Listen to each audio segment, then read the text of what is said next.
not death. It's not homecoming. It's another episode of Reap the Spoils. I'm Mark Sullivan. It's not a lake, it's an ocean. I'm Delilah Lugo.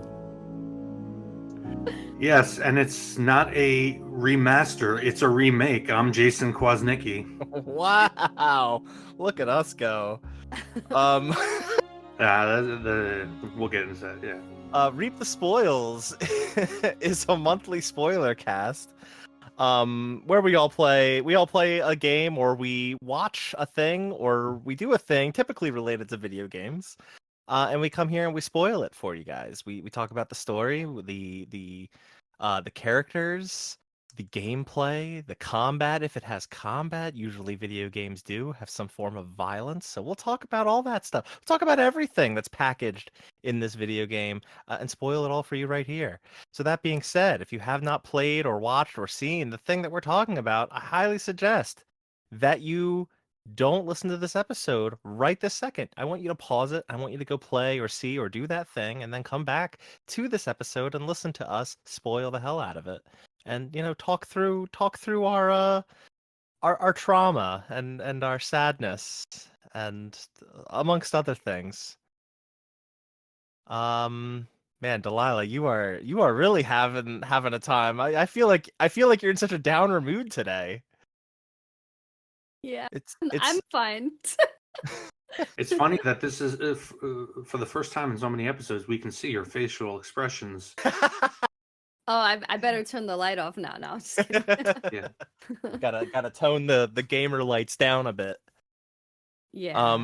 Delilah, what are we talking about today? Final Fantasy VII Rebirth. Yep.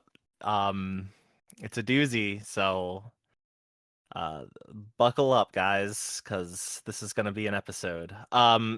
Alongside Final Fantasy VII Rebirth, we will very heavily, like, there's no dancing around it. We'll be spoiling the original Final Fantasy VII, as well as anything in the compilation of anything that's related to Final Fantasy VII, basically. Yeah, I would say primarily original Final Fantasy VII and Final Fantasy VII Remake, obviously, because Rebirth is a sequel to Final Fantasy VII Remake, which is arguably a sequel to Final Fantasy VII. So if you haven't played those things, I highly suggest pausing the episode and going and playing those things and then coming back to us. All right, little bit of an info block for Final Fantasy VII Rebirth. As I said, it is a sequel to Final Fantasy VII Remake, which came out April 10th, 2020. Intergrade, which was the enhanced port for PS5 and eventually PC, came out June 10th, 2021. It came with episode Intermission, which is the DLC starring Yuffie, which we did an episode on for both of those things. If you haven't listened to those, but you played those things, go listen to those episodes. This game released on February 29th, 2024. I almost said 2004. Whoops. 2024. So very recently. And it was directed by Naoki Hamaguchi, who was a co-director on Remake and has been with the franchise since, I think, Final Fantasy XII I saw. Fun fact, he was in high school when Final Fantasy VII came out, and that's come out in like interviews. Like, he grew up playing Final Fantasy games, and now he got to direct one, which is kind of cool if you think about it. Otherwise, Motomu Toriyama was a co-director on this, creative director Tetsuya Nomura, because of course he did.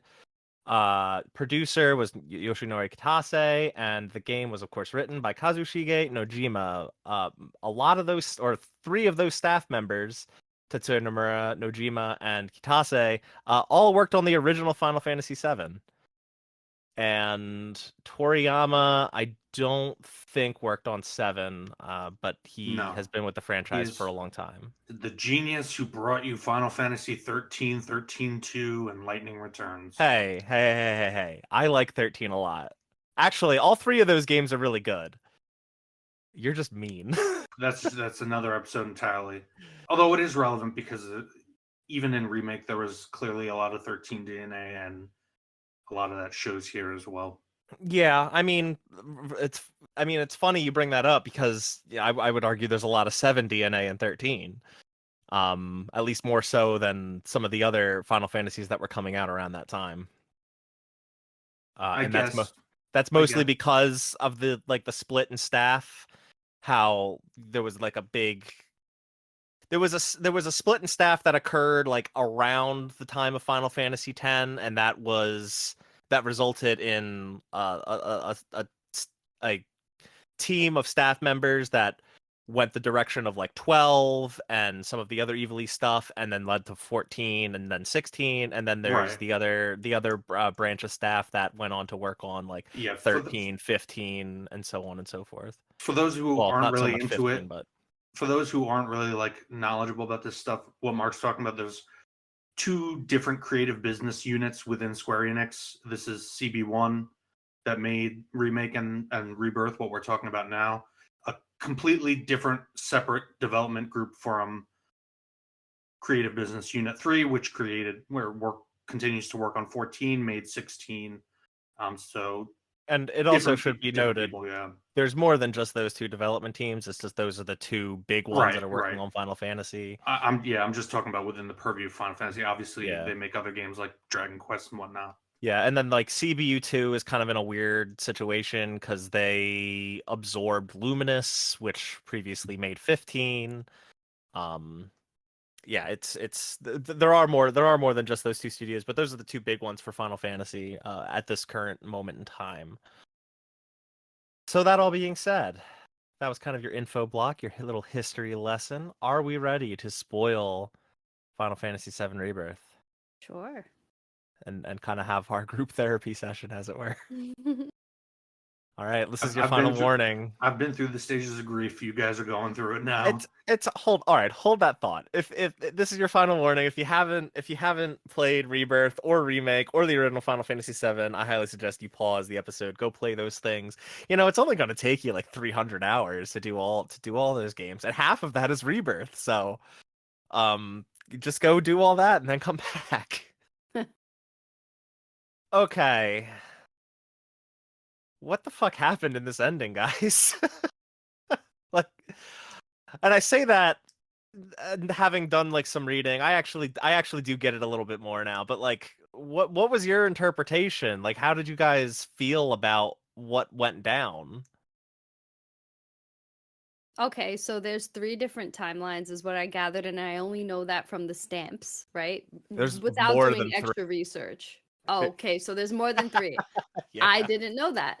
Well, I saw like branching within each timeline, but that was post research. I'm talking about my experience, like experiencing the ending Yeah. without doing any research. I thought there were 3 timelines, where some people are still alive and some people are dead, and some people are using the live stream to affect the events of other timelines. Bada bing, bada boom. Well, by some people, I feel like we pretty much just mean Aerith. You know, Yes. Well, it's and Sephiroth. well, yeah, that's fair. And Sephiroth is even more of an unknown than Aerith is, because I feel like throughout this whole game, you know, throughout the original Final Fantasy VII, the Sephiroth you see throughout the entire game is just Jenova masquerading as him. And this game, and I guess kind of by extension Remake, like, you don't know if you're seeing a Jenova Sephiroth or a Sephiroth potentially from a different universe. And I kind of want to, I personally, I kind of want to use the term universe when talking about these things rather than timeline, because like, I It's guess a they kind of, multiverse, yeah. well, it's like, I don't even know, like, I guess it kind of is. But it's like, time is also kind of fuzzy, right? Because Zack, 5 years prior to the events of this game, like, that was when he died. But yet, the whole thing that happens when you defy fate at the end of Remake, that brings him to Midgar, seemingly present day. So it's almost like he jumps 5 years in the future, but really, it seems that he just moves to this diverted timeline or universe, whatever you want to call it. I guess it doesn't really matter. And it's also kind of questionable because Marlene is there, and and Biggs is there, and they seem very much like they came from what we can call the Beagle timeline, which is the one that we play through, where Stamp is a beagle. And you know, I can't remember if I meant to listen to our remake episode just to place myself back in 4 years ago when we first recorded on that game and talked about that game. I don't remember what I thought then, but now I do think that using Stamp as like a signifier of where we are in terms of a world, in terms of a universe, I really like that because they try to be fairly subtle about it, to the point where I didn't even realize that there were 5 different ones in that ending sequence. It But helped lessen the confusion. yeah, what, like seeing them and realizing that there's a bunch of different ones? Yeah. Yeah, and I like that. I think maybe in some cases they should have been a little less subtle about it. Like I didn't Yeah, realize. because I was about to say all this stuff you're talking about now with Stamp. I didn't even notice any of that in Yeah. remake or rebirth. But at the same time, it was very clear to me. I didn't even need to reach the end. It was clear to me about halfway through that there was some sort of multiverse timeline situation going on. Well, I mean, frankly, it was clear at the end of remake. No, I mean even before, like around Oh, around halfway through the game, I clearly understood that this was not OG Sephiroth. This was Sephiroth who knows what's happening well, yeah, or because what's going to happen. he's like popping in, and he's like, again, it's like you're kind of. It's Advent Children Sephiroth, just in Oh the way yeah, he speaks we to don't. Cloud. Yeah, and we don't like. And here's kind of also the problem with this game is that it's the second game in a trilogy. There's lots of lingering questions, which is very frustrating, and for 2 reasons, right? One, we're gonna sit here and kind of speculate more than recap, and that kind of puts a damper on this episode in terms of like historical purposes. 4 years from now, when the third game comes out, a lot of what we talk about here might be moot because we might be wrong about everything, and everything that the community has been talking about might be wrong. So it's like we could talk about this stuff now, but until the third part comes out and answers all of our lingering questions, like we really don't know what we're talking about. Um, Yeah. so that all being said, it's, I guess, take what we say, what we talk about, for a grain of salt. Yeah. And Or with a that's grain of salt. yeah, well, and that's part of my problem with the ending and just this multiverse, this multi-universe thing we're going into, is that not only does it leave the ending of Rebirth specifically very like inconclusive and open and confusing, like what's going to happen. And I don't mind speculation, right? That's fine.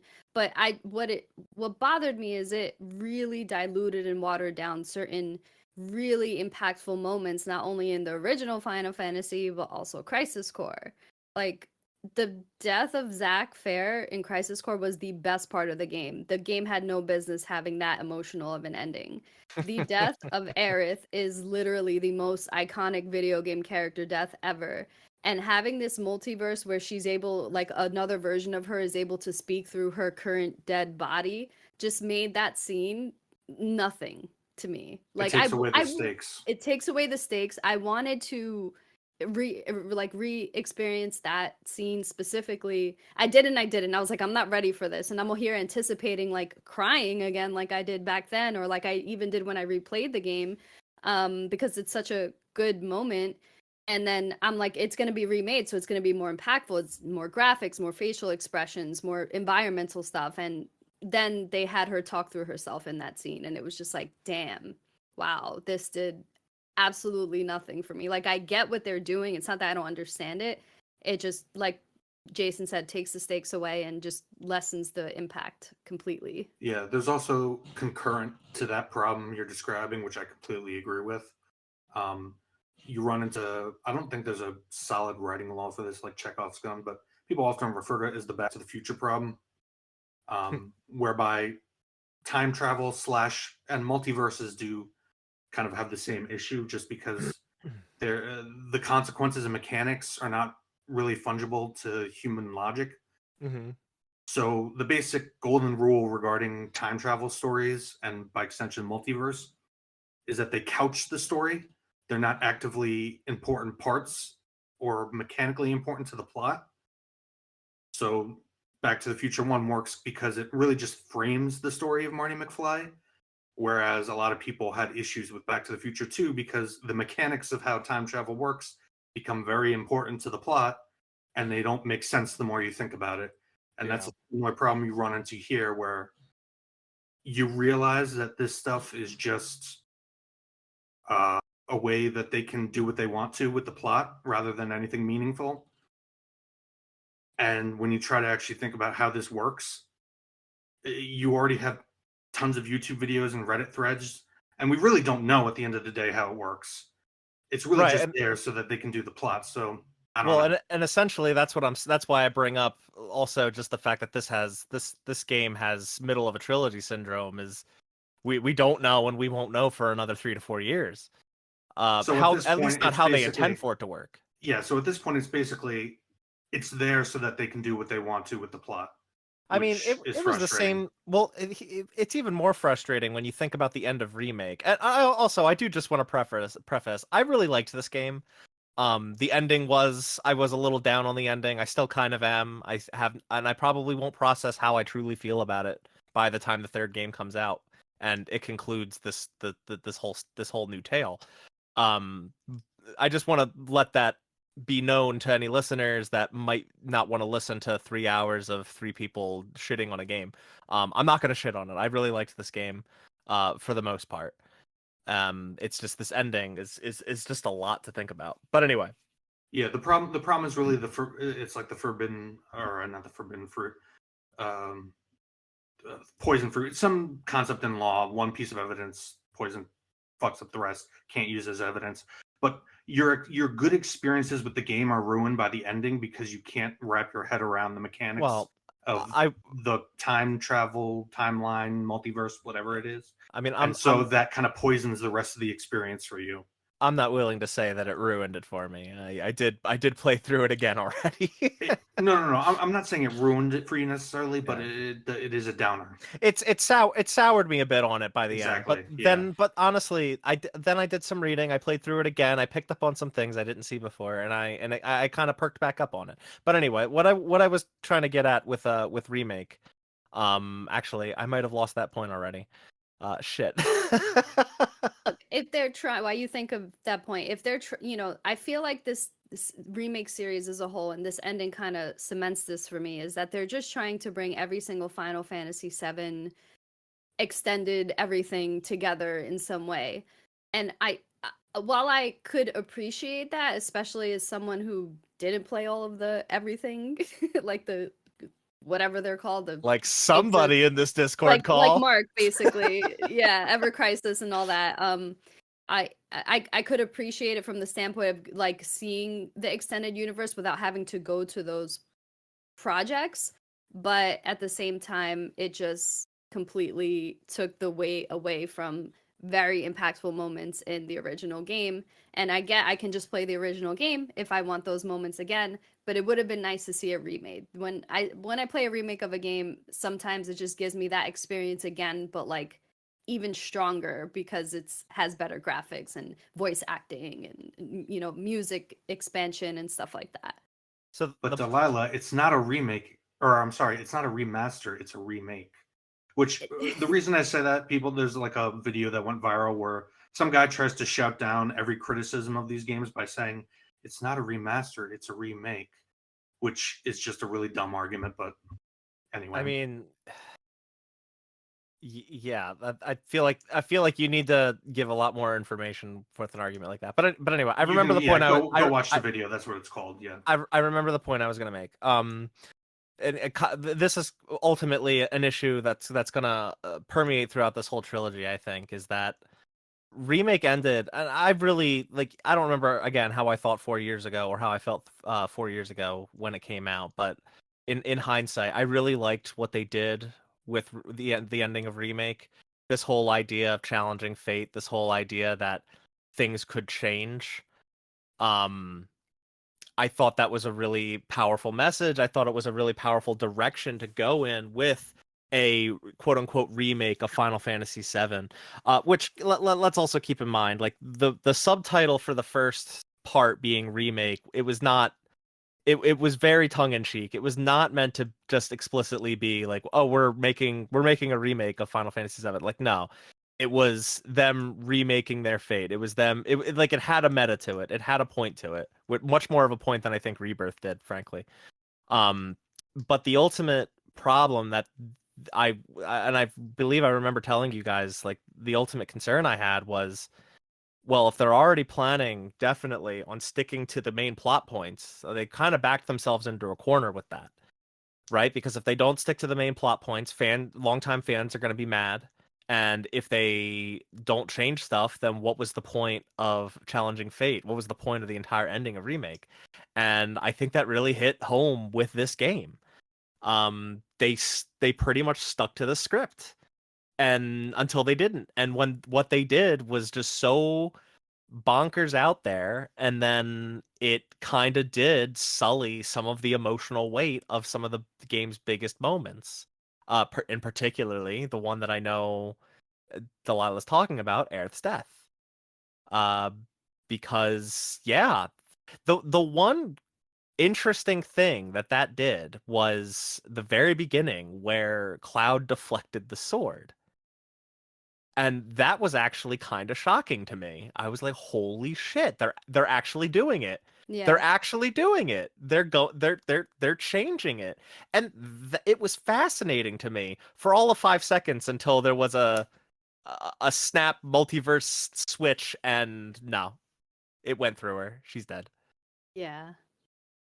So they got my attention, they got my interest, and then they took it away pretty much immediately, and then confused the hell out of me for the remaining hour of that ending. Um, I mean, how did you guys feel about that moment with him deflecting the sword? Because I gotta say, I was really for those 5 seconds that lasted, I was really surprised and impressed. I'll let Jason talk just because I kind Okay. of read it. Yeah. I don't know. Go on ahead. Oh, well, then I guess I'll just say it was cool. It was cool in the sense that, okay, are they actually changing fate, right? Mhm. That question. But I also didn't want the fate to be changed in the timeline that we're in, because this is supposed to be the original timeline. So it's like, no, don't change that fate. That fate matters to us. It mattered to us back then. You can't just Yeah. backpedal on that. Or else you're taking away literally years and years and years of one of the most iconic character deaths ever, period.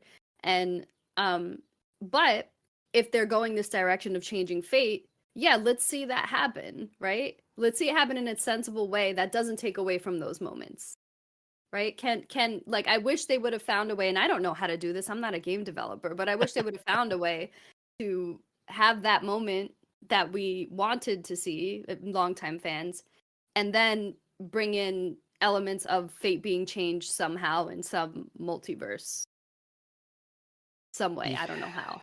Yeah, I mean, the way they did it essentially did that. It just the execution I don't think is there. I'm with you. I'm with you on that. Um, and also just something to keep in mind is I'm not sure that this is the original universe. I'm not sure that this is like the I guess the canonical universe, if you want to call it, or Right. the primary one, right? Because I think the popular assumption is that the Aerith that pops back through a portal. By the way, Delilah, you were spot on about like that white background representing like the live stream, and I think Yeah. there's lots of you talked about that in our Advent Children episode, and now there's also speculation that means like if that white background is there, they're actually in between worlds, and the live stream is kind of in between all the different versions of this world. And the rainbow effect that appears on screen, that always happens when a world is switching or when someone's coming through from another world. So a visual effect definitely representing something on screen. You were spot on about that. Yay. I get it. See? And huh? See, I get it. I could hate it, but get it. I don't like it, but I understand it. Yeah. um but yeah, I think the prevailing theory about the Aerith that comes through the portal to fight Sephiroth with you at the very end is Aerith in the live stream from the original universe. And I kind of like the idea that that's her, and it's her ensuring that things go down the way they're supposed to. And that kind of comes down to also like how the whispers, they're no longer gray whispers. There's now only quite literally black and white, good and evil whispers. And the white ones are fighting for the planet to obviously keep the planet alive and on track, and the black ones are helping Sephiroth. Kind of like, I guess he co-opted some of them somehow after fate was defied. So, and again, like this, none of this might be right. It's kind of speculation based on what we have, but that's Right. kind of all we have to go on. But that's kind of where I'm at with that Aerith, and it still also gets a little hokey because there was the Aerith in what we can call the Spitz universe, because that's where Stamp was a Spitz. And that was where Aerith and Cloud were walking around on a weird date, like, oh, I want some candy. Give me that one. Oh, no, try this. Yeah, she was And very Crisis Core Aerith in that universe. yeah. All right, I kind of wanted to give like a quick lowdown on the different what did I call them in the notes? The Zakaverses, as it were. Because we have the Beagle. Jesus. The what? You don't like No, Zakaverse? yeah, it's so convoluted. Yeah, well, so we start off with just like the Beagle universe is the one that the party's in, and then there's the Terrier universe, which is the one that we saw at the end of Remake where Zack lives. And then that's all we see for the majority of the game. Like Zack, all those little interludes where you're playing as Zack, and just doing really menial things. That's the Terrier universe until he has to choose between saving Cloud, saving Biggs, or saving Aerith. And that's when we get a split and get a Pug universe, a Shiba Inu universe, or as I put it in the notes, the Shiba Inu universe, and the Spitz universe, where different outcomes, occur. Terrier was when he goes to the Shinra building to help Cloud. Pug is where he goes to save Biggs, and Shiba is where he can't decide what to do. And then the Spitz one, we don't even know if he's in the Spitz one. It's that's where Cloud and Aerith kind of come from the main universe to do their little holy materia swap, which also seems like it was something written in just to further convolute things. Yeah, I'm not gonna lie, it's just kind of a clusterfuck. Yeah, It's just kind of everything comes together, and you kind of have a second act, super bang out, but then you're kind of left like there's a third act still. It's weird. Yeah, I will say, there was a very helpful chart put together on Reddit by user Reckless Avatar. I'm going to post that in the description for anyone that is still confused and wants a visual to help guide them into the live stream. So I'll put that in the notes for everybody to look at. And thank you. If I doubt Reckless Avatar will ever hear this, but thank you to Reckless Avatar for making this, because it really helped me. I hope it helped you guys. Yeah, it did. Okay. Sorta. I honestly didn't even. I figured you wouldn't bother. It was mostly. Let's face it. It was mostly for Delilah and I. Yeah, my opinion on it is just that if you really need to go into that kind of material just to understand the basics of what happened, you just failed as a storyteller. For the record, I kind of agree with that for the most part. Like, I do think you shouldn't need a whole long ass chart to just delineate and understand what happened at the end of a video game. I just my ultimate problem with this is this. Have we even gotten to like the basics of what happened? Or are we still kind of? Yeah, I think so. Like, essentially, like, Aerith didn't die until suddenly she did. Right. And it's kind of like, yeah. Sephiroth sends Zack in between worlds, and Zack winds up helping Cloud fight Sephiroth at, what is it called? Destiny's Crossroads? Yeah, Power of Soldier combined. Flim flam flu. I thought that moment was so cheesy, because when would Cloud ever say that? I just, God. The whole thing, like, protect your honor as soldier, like, that's a Zack thing, not a Cloud thing. Come on. Yeah, and it's just you get to a point where it's not. I can't even consider it fan service. It's just No, it is dumb. fan service. It's just But not. It's kind of lousy fan service, if you ask me. yeah, I guess that's fair enough. Like it's Yeah. just dumb fan service. It's not really fan service. It kind of just dilutes the significance of what's going on. Yeah, and before anyone gets on my case, like I know the whole thing with Cloud and Zack. Like, don't fucking come at me. It's ridiculous. that whole moment was ridiculous. But yeah, the boss fights, it's a long sequence. It's a busy sequence happening across multiple different worlds, and okay, I guess let's move on to the final part. Post Sephiroth beating his ass. Um, the white materia is in the same place it should have been. It's at the bottom of the lake. The one that actually has juice in it. Everyone else seems to see Aerith is dead, and Cloud seems to be super aloof and not realize it. Because she's still appearing before him. And the party goes off north to find Sephiroth, and Well, Red 13, it's kind of ambiguous. Right, because he senses her when she's right by him, which that's what kind of tells me, because there's lots of speculation about who that Aerith is.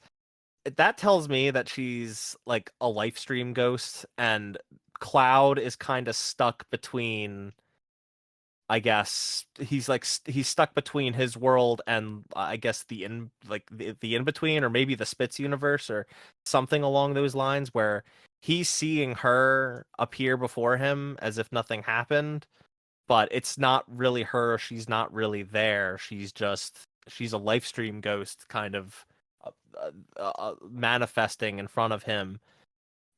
Which is why like he doesn't seem to acknowledge that she's dead. And it's not like he's in denial, he just doesn't know.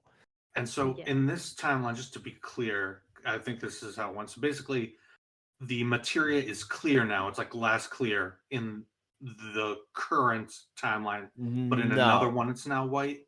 Well, no. He went when he gets transported to the Spitz universe, where him and Aerith have their little end of the world date. She gives him the white materia that is working, or that does have power, and trades him for the clear one that has nothing.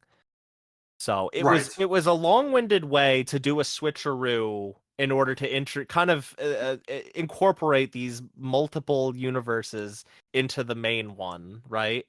Because at the end of the day, like, we didn't really need all this complicated stuff, because the same thing as in the original still happened. No, and that's one of the core problems. Yeah, like, she still died. The white materia is still there in the lake, like, and they're still going to the northern crater. I don't. This is why I don't know how to feel about all this stuff, because the payoff won't be here until 3 or 4 years from now. Right. It could be amazing. We have no clue. We're just stuck with what we got, and what we got is just a confusing, jumbled mess. The one cool thing that I did like about the ending is when Cloud didn't realize he had the black, or maybe he did, he had the black materia on him, and he was able to like imbue it in his sword, which it wasn't like he was just slotting a materia, like it literally took over the entire Buster Sword, which makes me like wonder like what, like if this is gonna affect the events of part 3, because that's not anything that ever happened before, right? Yeah, no, that's a big change, because in the OG, and this is a big reveal moment in the OG, is when Sephiroth, or at least a masquerade version of Sephiroth, is able to control Cloud. Because up until that point, it's not even really hinted at that there's issues with Cloud. I mean, granted, in this version, Jason, that's not true. Tiny. There are tiny hints. No, they're not. It is far more subtle. It's not Jason screaming from the beginning of the game. Something is wrong with Cloud. At 2 different points before that, before he gives the black materia over to Sephiroth at the northern crater, he almost kills Aerith himself. It's written out there pretty clearly that Cloud is being controlled. Or capable of being controlled. But you're talking about all that happening in terms of pacing within a relatively short time span still. Sure, but a lot of game goes by, almost half of it, before you really start getting those hints. well, As opposed to right from the get-go, everybody's like, what the fuck is wrong with Cloud? I don't think it's right from the get-go, is it? Where's the first point where he's kind of being controlled? I'm not even talking about Control, just from the Okay. beginning of Remake, everybody's like, hey, what's wrong with Cloud? That is, in the original game, everybody trusts Cloud completely and has no Yeah. reason to mistrust him. But Well, he still has in, like episodes of like headaches or not headaches, but like where he starts freaking out like that those do happen. One of those happens at the very beginning of the game Yeah. when but he's about to nobody set the no bomb. but nobody picks up on that. Barrett It's very asks him, "Are you okay, dude? What are yeah, you talking about?" but it's not like it is, dude. Come on, I know. Well, it's yeah, not like because it is it's in Remake where of it's like course every not five because it's minutes. Are yeah, you okay? Clyde? Jason. What's wrong with you? Like Jason, it's we're talking about very obvious and over the head. Jason, we're talking about games that are like 20 years apart from each other. Of course, the game in I know. 1997 I isn't I, done on- up as much as Remake is. I only bring it up because part of the reason that twist, which is arguably more, it's not arguably, it is more important than Eric dying. The reason it works is because you have It comes almost out no of reason. nowhere. Right, exactly. Yeah. I mean, well, again, I wouldn't say it comes out of nowhere in the original necessarily. Or maybe it's a situation of it's far more subtle, and if you go in knowing things, Right. you pick up on things The much breadcrumbs earlier. are there, but you have no reason to suspect until you get a few of those drops, and then the big Yeah. he's being mind controlled to take the black materia. Yeah, and I kind of have a theory about that, but I want to circle back to the black materia because that we were talking about that, and I think that's an important thing to talk about. Yeah, him and Delilah with that, I have a feeling that that might just be like the fact that materia orbs are just like way too big for most of the slots that they slot things into. So that's just like a funny little way of them showing that he slotted it into his Buster Sword, even though it doesn't really look like. Especially because by the end of the game, the Buster Sword can hold two more than two materia, but there's only Yeah. two slots physically manifested on it. So like I don't know.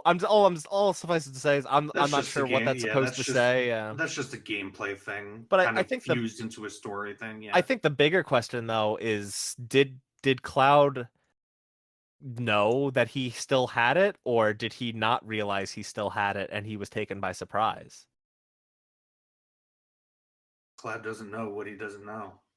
Cloud The is just tautology, oblivious and Yeah, that exactly. I'm on the same page. I think the look on his face when he went into his pocket to put the holy or the white materia away said a lot. I think he was genuinely surprised, like, wait, I have this? Well, hmm. I should probably hide it because I don't know why I have this. Um, and so he does. And then the other question is, does this Aerith that's appearing before him know that he has it? Um, I don't Right. know. More Yeah. questions that we won't have answered for another three to Exactly. four years. Or maybe 1 or 2 years when the Ultimania guide comes out in Japan and people start translating it. Jason, you can't get annoyed about that. They've been doing that since the I know, 90s.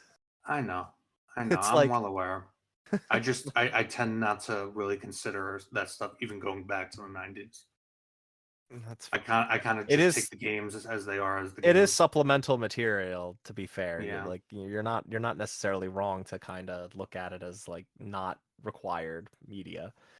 But my point being though is when Rebirth Ultimania Guide comes out, we might get some answers before part 3. Whenever and whatever that may be. Yeah. Um I think that might be all to talk about majorly about. I mean, I'm sure more things will come back to the ending. There's a lot to digest with it. Is there anything else you guys are wondering about or thinking about, have questions about from that ending specifically? I mean, I guess like the stuff with like Rufus and Glenn came up Yeah, you towards know the what? end. Yeah, that does come up at the ending, and I do want to talk about that. Thank you. Um, the war with Wu Tai, like that has the potential to be the most interesting thing that this new trilogy does. is like flesh out the conflict between Shinra and Wutai. This game, in a lot of ways, more than just the war with Wutai, this game felt like it was purely set up for part 3 in several different story threads and plot points, and the war with Wutai is probably the most frustrating. Mm-hmm. Right. Emphasis on potential, because as of now, that everything, not just Wutai, but everything to do with Shinra generally, almost feels like background noise. Yeah, and it's largely, and I think you might have said this at some point, Jason, and it's not like I've never agreed with this, but I feel like this game or this trilogy does take away from the original message of Final Fantasy VII. Yes. So just to very briefly put it, because I felt like it was really important when you said you felt like this new theme of defying fate, something we never heard about in for the past 20 years. Yeah. This whole theme of defying fate is literally the exact opposite of the themes of the original game in many ways, I would argue. Which is why I just don't dig it. Well, more than like the whole fate thing, I'm purely talking about like the environmental messages that the game has, that the original game has. Well, it's far more than environmental. It's a theme of acceptance of your mortality, acceptance of the natural world and the power it has over you, acceptance of your trauma and moving on from it. A lot of it, but where versus defiance, like Mm-hmm. it's important to note that Sephiroth is trying to defy his fate, which is what makes him villainous and a foil to the protagonist in the original game. So for me, that's just really at the end, like thematically, that's what really irritates me about this whole project. Yeah, well, you're going a lot farther than I'm trying to right now, but I agree with everything you just said. I'm strictly talking about the environmental messages of the original game. I'm strictly talking about like Okay. the health of the planet, taking care of the planet, and regardless of the fact that it's kind of the original game kind of renders it a little bit moot by what you basically just said with acceptance. But more so having one of the primary villains be a corporation that doesn't care about what it's doing to the environment, something that kind of still could be applied to a lot of real life companies, corporations, people today. That is very much taking a back seat in this game. Well, I see what you're saying. Yes. Yeah, that's also ultimately what I'm getting at, is that Shinra in the original felt like much more of an important villain versus here, where it's like they're the comedy villains that appear occasionally. You can't Yes. really take them seriously. You don't really take them seriously. And they only pop up like in between massive segments of the game. You And just get a Shinra ultimately, cutscene. Yeah. when they do pop up, it's kind of to pad out the chapters versus how they were in the original. You don't fight Palmer in a big mech thing after you beat Dyne in the original. And frankly, that boss fight is definitely there because Rocket Town was moved out of this game. It's not in this game. It'll probably be in the third one, which is where you would normally fight Palmer. Yep. So I have a feeling that's why you fight him there. Scarlet is added as a boss fight in her big mech thing within Gungaga, because the original game Gungaga was optional. I really like that Gungaga is not optional. I did really enjoy the Gungaga chapter for another reason that we'll get to, but Scarlet being a boss fight was just kind of like it didn't feel natural. It felt kind It of was the weird. girl fight. Yeah, That's well, why that I was part there. that part was pretty fun, but or pretty The funny, part, I should the part say. where the game literally jumps the shark. But for fear of kind of just like loot, because there's so much to talk about, we might lose direction. I feel like this would be a good point to go to the beginning and kind of work through section by Sure. section. You're right. You're right. Okay, so yeah, and if there's more to talk about with the ending, I'm sure we'll get to it. So stay tuned for that if we missed anything. Yeah, I kind of put in our notes, I kind of put the regions and some of the events that happen to talk through. Because I felt like that would inform a lot of character moments and a lot of character progression versus just straight up talking about the characters and how they progress through the game. So that's kind of how I structured this. Let's see how this goes. And obviously, you start in the grasslands. You start actually in the flashback. How did you guys feel about the flashback? Actually, The one that was in the demo? yeah, Just the Nibelheim incident generally. yeah, the Nibelheim incident. Because Um, I might have a hot take about that. I actually playing the demo because I only played this in the demo and skipped it in the main game or what they let you skip. Yeah. I actually really liked it. Got me hyped for the game until I played the Junon demo. Yeah. And why it's because the scene with Sephiroth and the fire is just a scene that is imbued into my brain, and being able to see that in all its glory was like just really nice.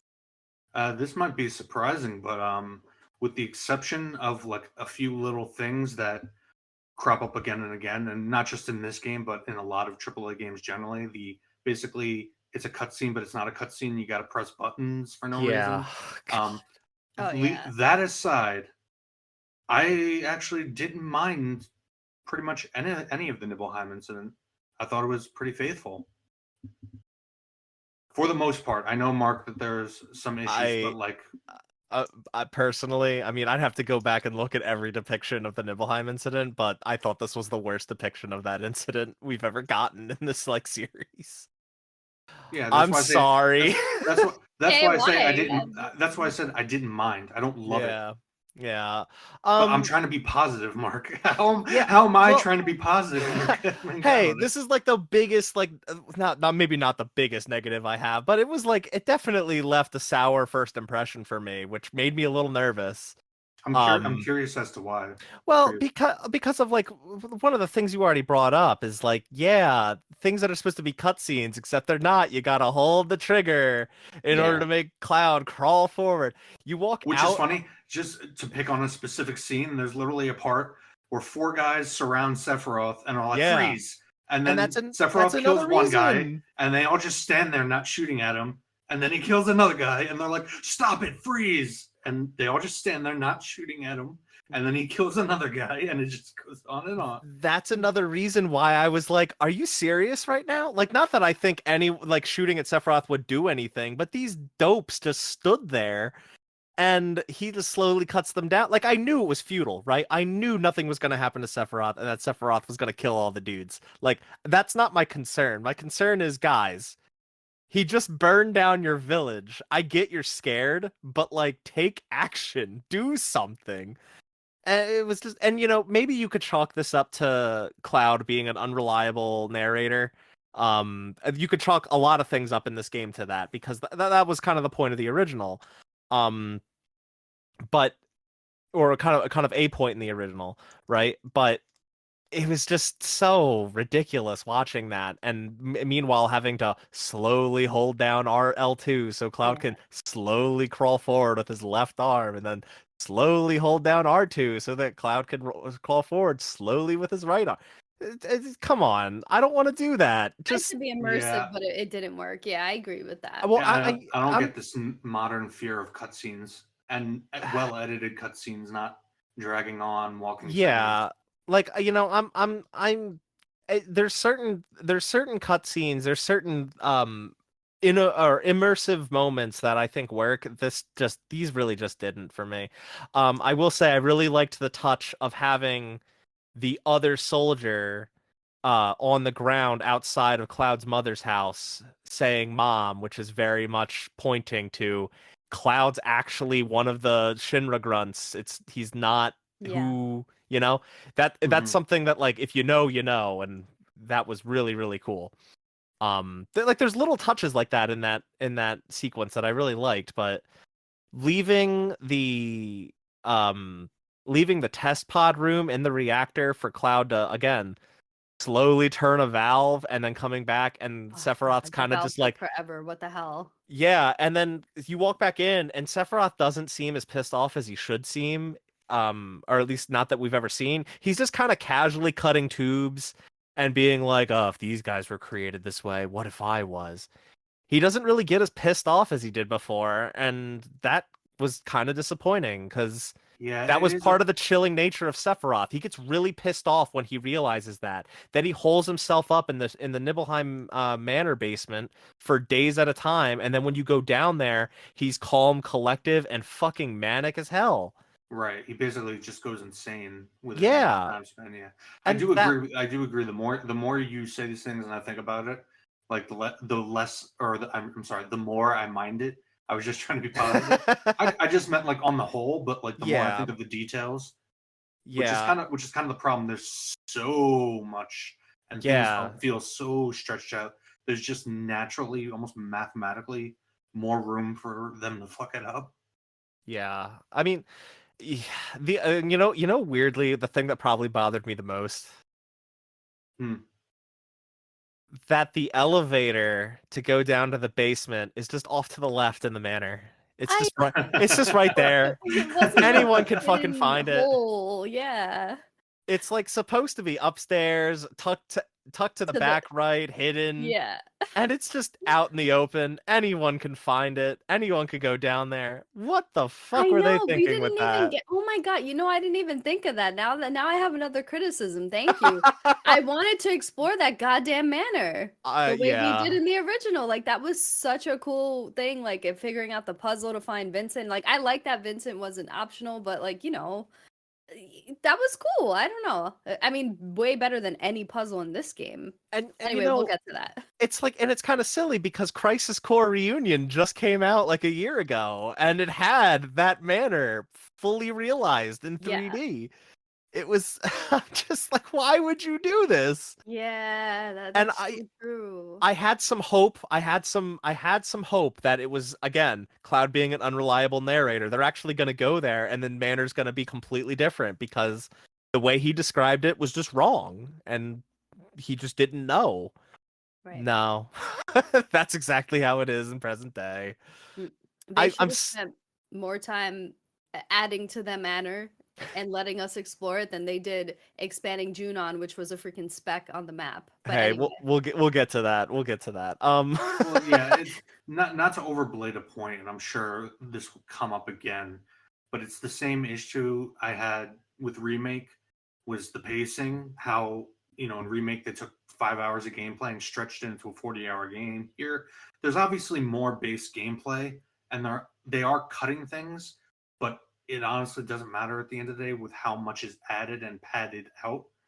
yeah. So for me, I don't know what your guys' playtime for just one run through. Mine ended Yeah. up being about 60 hours. Cute. yeah, I Yeah. think mine was like 60 or 70 too, but I don't I Oh didn't. god. Oh yeah, you started skipping stuff. Yeah, I did the first two areas. I was like, let me give this a try, and then I I stopped. I skipped nothing. I think my first playthrough ended at like 135 to 140 hours. That's insane. And in the original game, that would have been like it would have been like what 10 hours, 12 hours of game. Something along those lines, yeah. Mm-hmm. Because a lot of those So areas, pacing plays a very big part in why the original seven was so good, and that actually goes back to what I was saying before about how when you start getting the hints that Cloud is something's wrong with Cloud, leading up to the mind control, that all happens in such a small span of time comparatively. yeah. But the thing to keep in mind, Jason, though, is that the original game was all three of these parts in one game. Right. Like That's what I'm. going to Yeah. everywhere that we went through in Rebirth in the original, yeah, it doesn't take very long because you're just passing through a lot of those towns to get to the next location. Like Right. none of them even take as long as Midgar did, and that's I think what they added to a lot of these locations is meaningful, is good. Frankly, on my second playthrough, because you don't have to redo, and I want to get back to going region by region in a second. I don't want Yeah. us to get too So, sidetracked here. sorry to sidetrack. No, I it's just okay. wanted It's to okay. point out, yeah, the Yeah. pacing Um, generally. I mean, I think the pacing problems are mostly due to the sheer amount of side content there is. It's hard to not get distracted, right? And that's gonna mess up the pacing quite a bit. When I replayed the game on hard mode, it was I was flying through it, and I think I finished my hard mode playthrough in about 35 hours, maybe 30 hours, somewhere in that range, probably. It's still longer than the entirety of the No, original no, game, it's though. not. It's not longer than the entirety of the original. The You could original's get through the original in 30 to 35 if hours. you know what you're doing on a first playthrough, absolutely Okay, not. fair enough, fair enough. Yeah. Um, and you could say the same about any game, really. But on a first playthrough, I would say the original game is about 40 hours. It's about a 40 to 45 hour JRPG. Um, this took me, yeah, and also keep in mind, cutscenes are fully realized. They're not just characters sitting on a pre-rendered background with text boxes. Like they're actually fully directed animated cutscenes. Like that alone will eat up so much more of your time than you even realize, because it's so much more than just you clicking through dialogue. You're no longer at the mercy of how fast you can press the button. You're at the mercy and read words. You're at the mercy of the length of the cutscene. All true, and I don't disagree with anything you just said. Okay. I just still think that it should have just been one game. I still don't agree with that, but we'll get to that until let's put a pin in that till later. All right, let's put a pin in that till later. All right, so I think that's all I really have to bitch about the flashback. Let's move on to present day, I guess. What did you guys think about Calm? Because I think it's probably the best realization of a town from the original game, throughout this entire game. But what do you guys think? I think all of the towns, like the main areas, and I'm not talking about the open areas, right? I'm talking about like the actual towns, Gold Saucer, Gungaga, like all the towns I loved, because they were small and I mean bigger than they were, but small compared to the rest of Rebirth.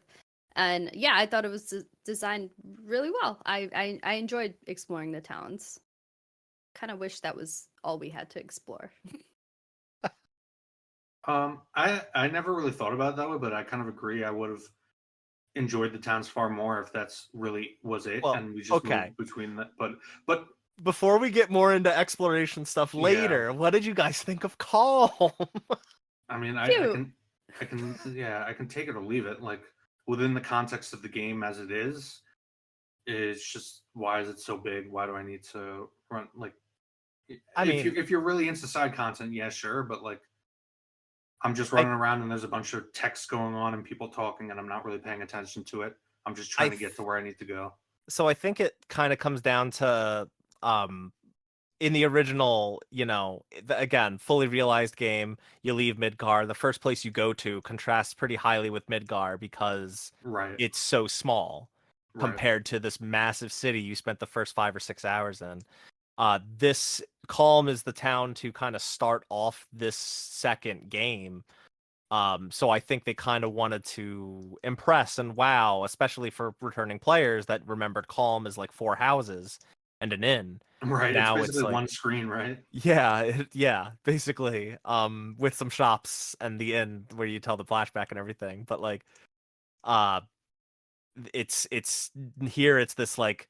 It's like still a small town. It's still a quaint little town, but it's like bustling with life, and it's much, excuse me, it's much bigger than it used to be. And well, obviously in the original, you said it was just one screen. Here, it's sizable. There's a lot. There's even like chests to find or hidden around corners and stuff. I don't know. I really liked it. I really liked this realization of that town, and I think it was kind of a good or a better first impression than the Nibelheim incident for me, at least. Sorry to shatter the glass on that one for you guys. I didn't really mean to like poo-poo it and make you guys not like it. I just No, I still liked it. Yeah. Like the parts that I liked, I still really liked, but I do agree with your criticisms. For the record, I thought the part where you're heading to the reactor and going up Mount Nebel, like I thought that was good. And I wish that we had more time, frankly, to play as Sephiroth versus just Cloud. Oh yeah. Though there's a brutal or a legendary challenge that lets you return in the boots of Sephiroth. Oh, that's cool. If you ever feel like suffering. Nope.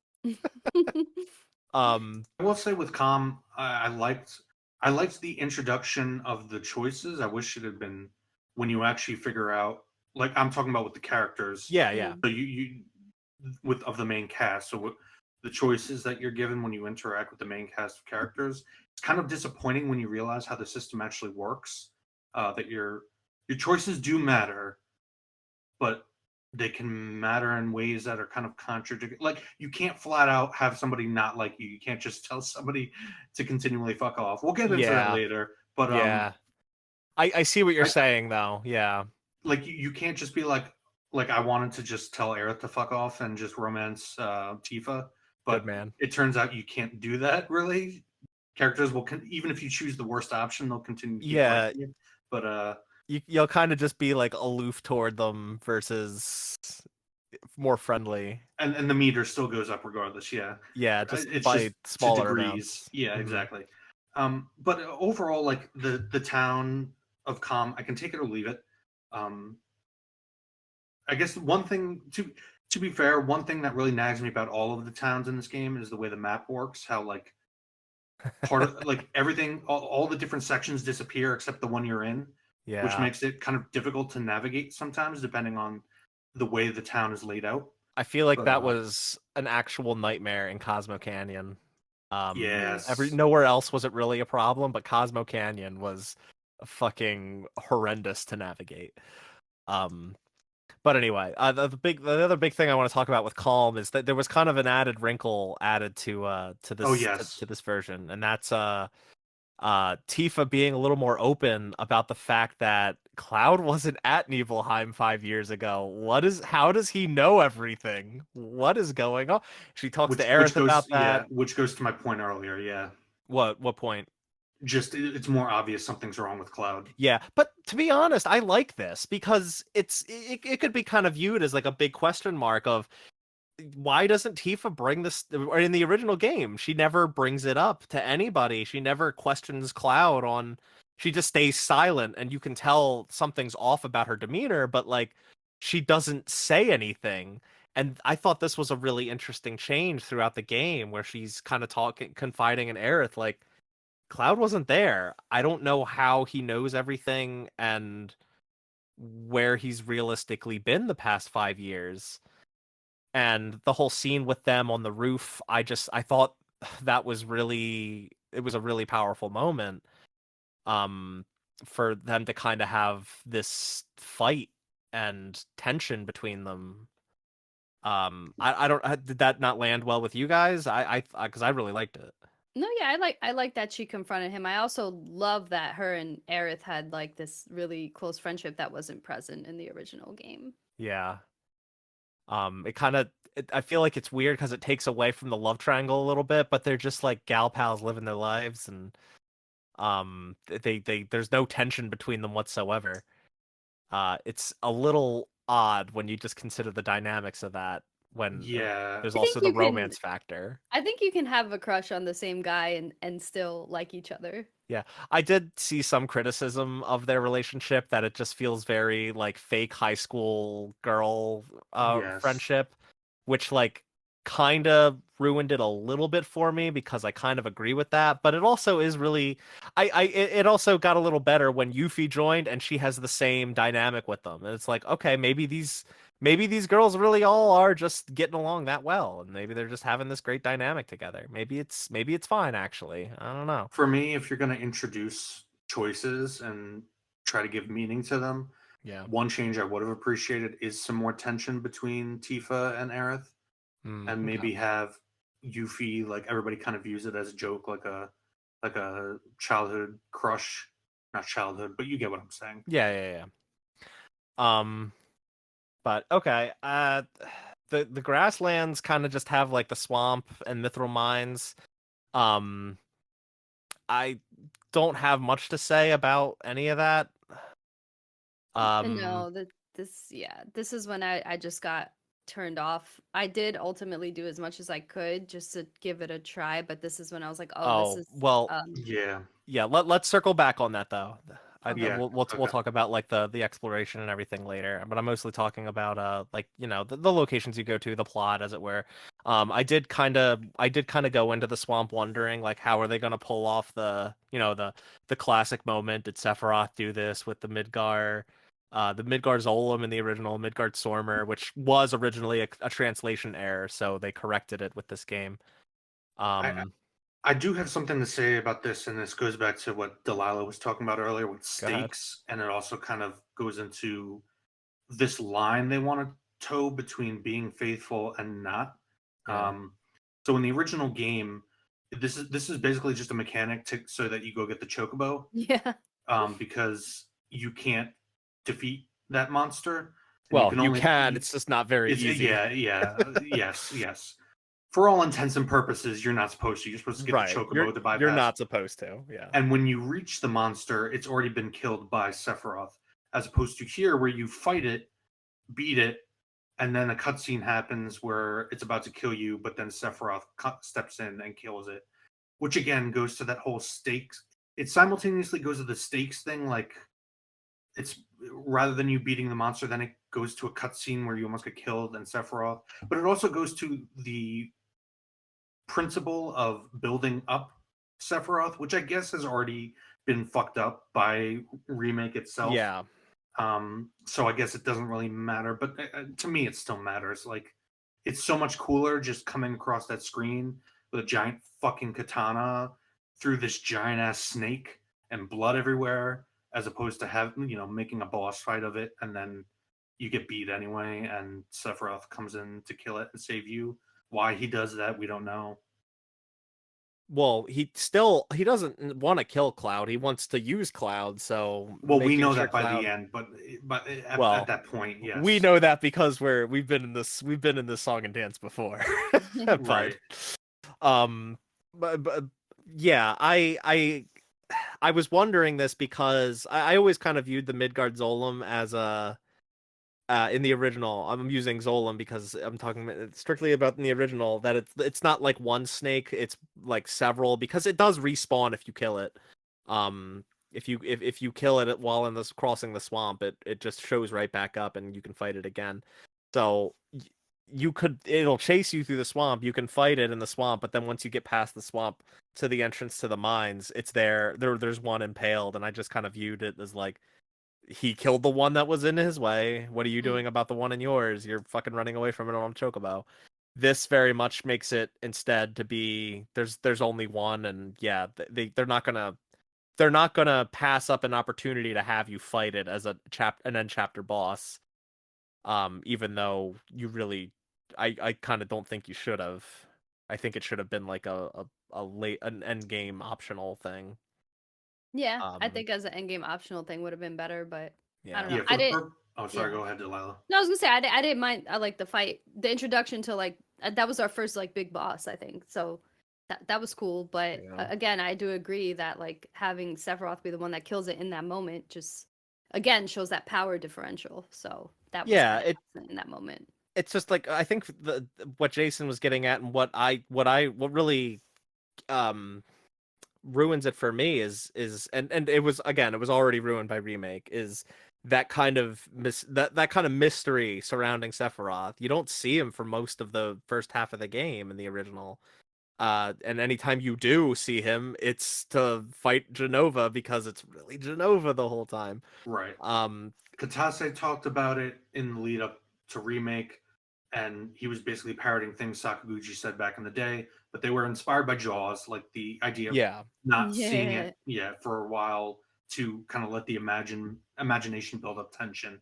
But again, like I said, like Mark said, that's already out the window with remake. Yeah, and it is it is kind of frustrating, disappointing how often Sephiroth is used. Although sometimes it's actually fucking hilarious. Like when I think where is it? Oh, it's in the gold saucer when you first get there and Sephiroth appears to Cloud and he's like, "Go on, Cloud, have some fun while you still can." It's like, okay, you're really tongue in cheek on this one, guys. Yeah, Go enjoy minigame land, Cloud. which I Sephiroth get gave you permission. again, like from a plot perspective, like at this point, the plot goal is find Sephiroth. However, correct me if I'm wrong. In Com, they mention the black materia and casting meteor, and that's Sephiroth's gold, don't they? No, Which confused me later on because I was like, how did I thought they already knew that? I didn't know no, how they knew it from remake. they don't. They don't. I don't think they mentioned the black materia, but remember there was that scene in remake where they all had a vision of the future and it was meteor falling. Okay, so So that's I how they think know they about knew, meteor. yeah, I think they knew about Okay. meteor, but they didn't know that black materia was what is supposed to summon it.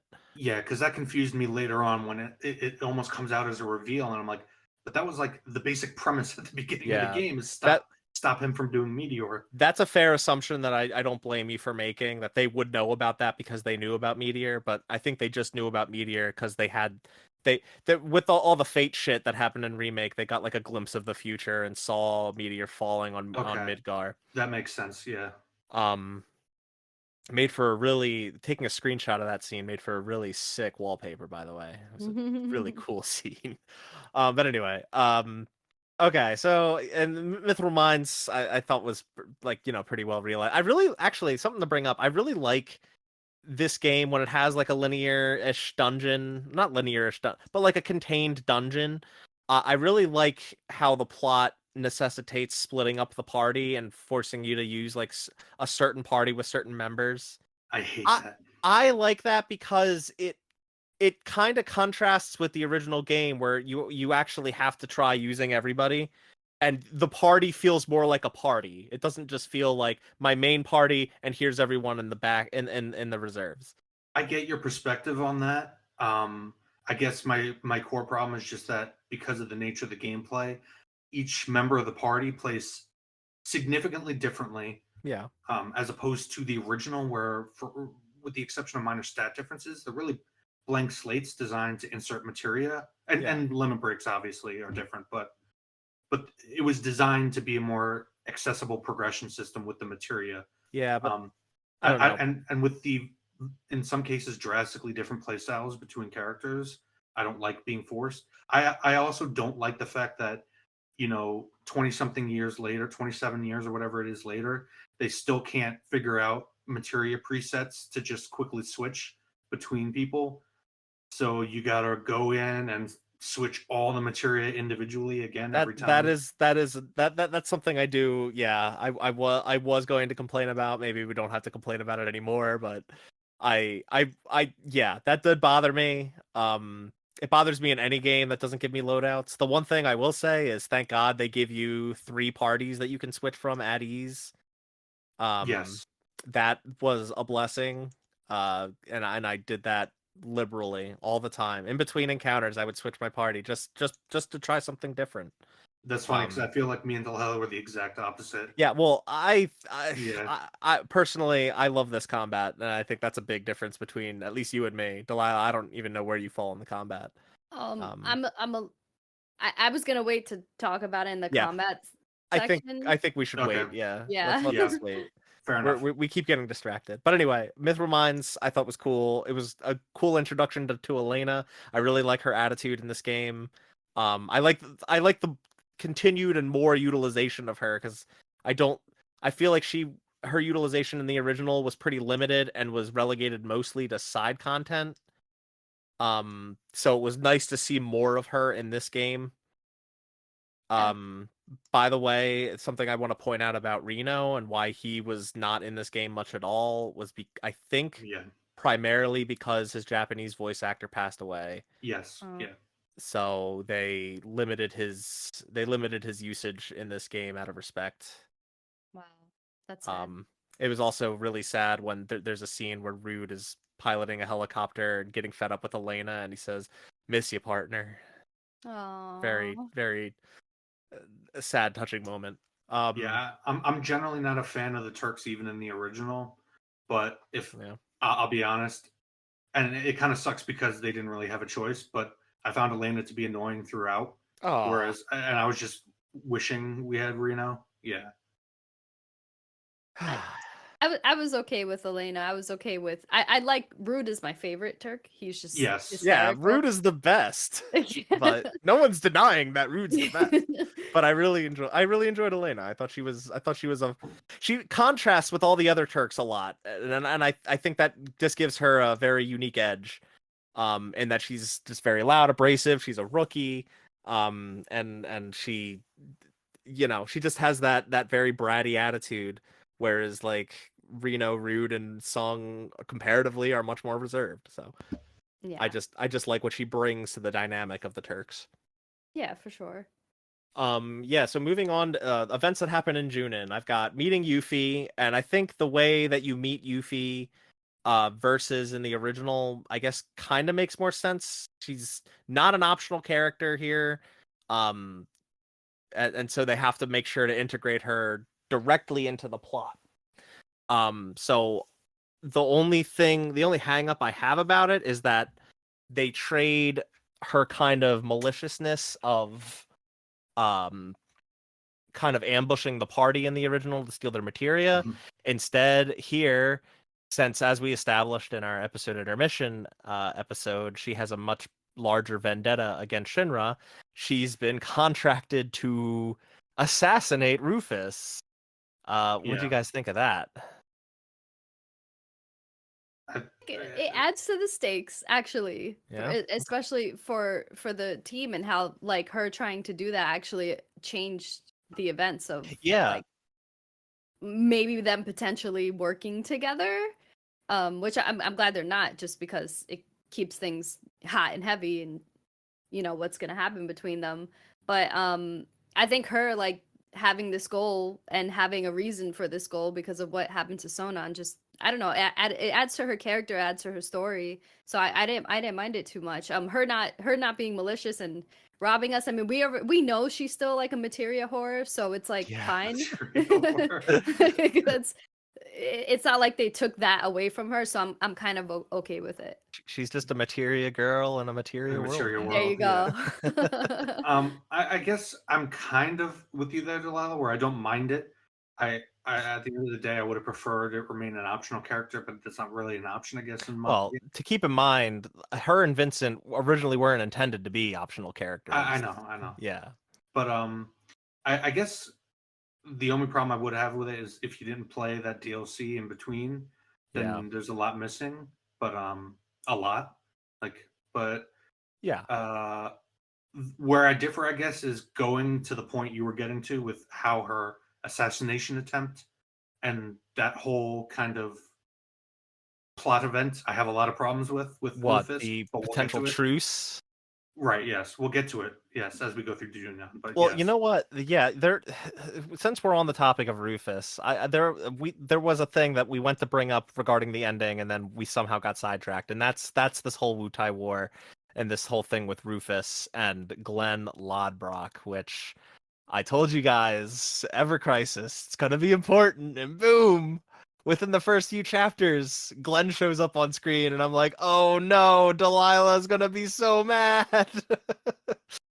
I called it in the Advent Children podcast we Well, did. hey, no. You said you were worried that Advent Children was going to be more important. That's true. But I And think I made a and point that arguably it you're gonna is. well, we don't know that, but what we do know is that Ever Crisis is more important than we all expected. exactly. That's what I was worried about. They were So gonna Don't worry, Delilah. Like I'm right there with you. I've never played Ever Crisis. I don't know. you're not going to, and I don't blame and I'm not you. going to. Yes. well, I there mean, are people that play this game without playing the original, and I don't understand how they no, enjoy this. it's unacceptable. I don't get it. As I said in remake, I've said in other episodes we've done on 7 compilation content. That's the saddest part about this whole Yeah. endeavor for me is And- that and people will not play the original. They'll play this, and this will be essentially Final Fantasy VII for them. And for the record, I agree with that. I think that is a damn crying shame. And anyone that has played these games, if you're listening to this episode and you have not played the original 7, but you've played Remake and Rebirth, please do yourself a favor and play the original. Because these really, it's a sentiment I wholeheartedly agree with from Jason. These games are essentially sequels Yeah. to that original game. So you really owe it to yourself to play the original work and have that full context. But anyway, yeah. So Glenn Lodbrok, all right, and Rufus kind of, or Sung, I think, actually briefs the whole Shinra staff or whatever closer to the end of the game when Glenn does his whole press conference and Viceroy Saruf is supposed to show up and he doesn't. I think Sung gives like a whole lowdown on who Glenn is, and frankly, to be perfectly honest with you guys, at the time of this recording, his story isn't even wrapped up in Ever Crisis. Like Oh. it was news to me that Rufus kills him, and I think they know that, and I think they intended for that reveal to be like big for Ever Crisis players because right now, Glenn and his with a young Sephiroth on the Redora Archipelago, and they're doing like a survey for Mako, and that's kind of where the story is right now with that. I have no idea how shit's gonna go sour and how Rufus is gonna kill him, or think that he kills him, or really actually kill him if you believe his whole thing at the end. Hmm. But yeah, I don't know really what to think about Glenn's involvement in all this. I don't even know if it really was Glenn because Rufus shoots a black robe guy and it's not Glenn. He just kind of manifests as the guy and then disappears. Well, he manifests as Sephiroth, doesn't he? Well, he does that too. Yeah, I mean it's a black robe, right? So We they really have should mention that in the original, I don't like the black robe, the Sephiroth clones. That's something that kind of comes in much later, if I remember. Like you're not following no. a trail of black robed guys the entire way. You see them throughout the journey, if I recall. I don't know. I don't explicitly remember everywhere. I feel like we already know there's a lot more people that were Right. experimented on. There's a lot more black robes in this version of Right. Seven than That is a reveal that like he's like absorbing, or it's if you want to say Genova, but like it's absorbing all the black robe well, it's not really guys. Yeah. it's not really absorbing them. They all carry Genova cells, therefore Right. they can all manifest. They can all kind of have Genova's uh like ability to transform and stuff, and Sephiroth uses that to his advantage to kind of appear before Cloud when it's really just a black robe. I guess my only real point is that they weren't as prevalent as they are here. Yeah, Yeah. that's Yeah. 100% the case. But in with Glenn, it's just strange that he almost has the same power as Sephiroth, which makes me think that maybe he was experimented even further with Genova, or maybe he was also injected with Genova cells as a fetus, like Sephiroth was. Not a thing that I particularly like, but we don't really know enough at this point Yeah. about Glenn. The one thing I do want to point out is this it's partly a theory, but there's evidence behind it that Viceroy Saruf is Rufus and that he's playing both sides of this conflict.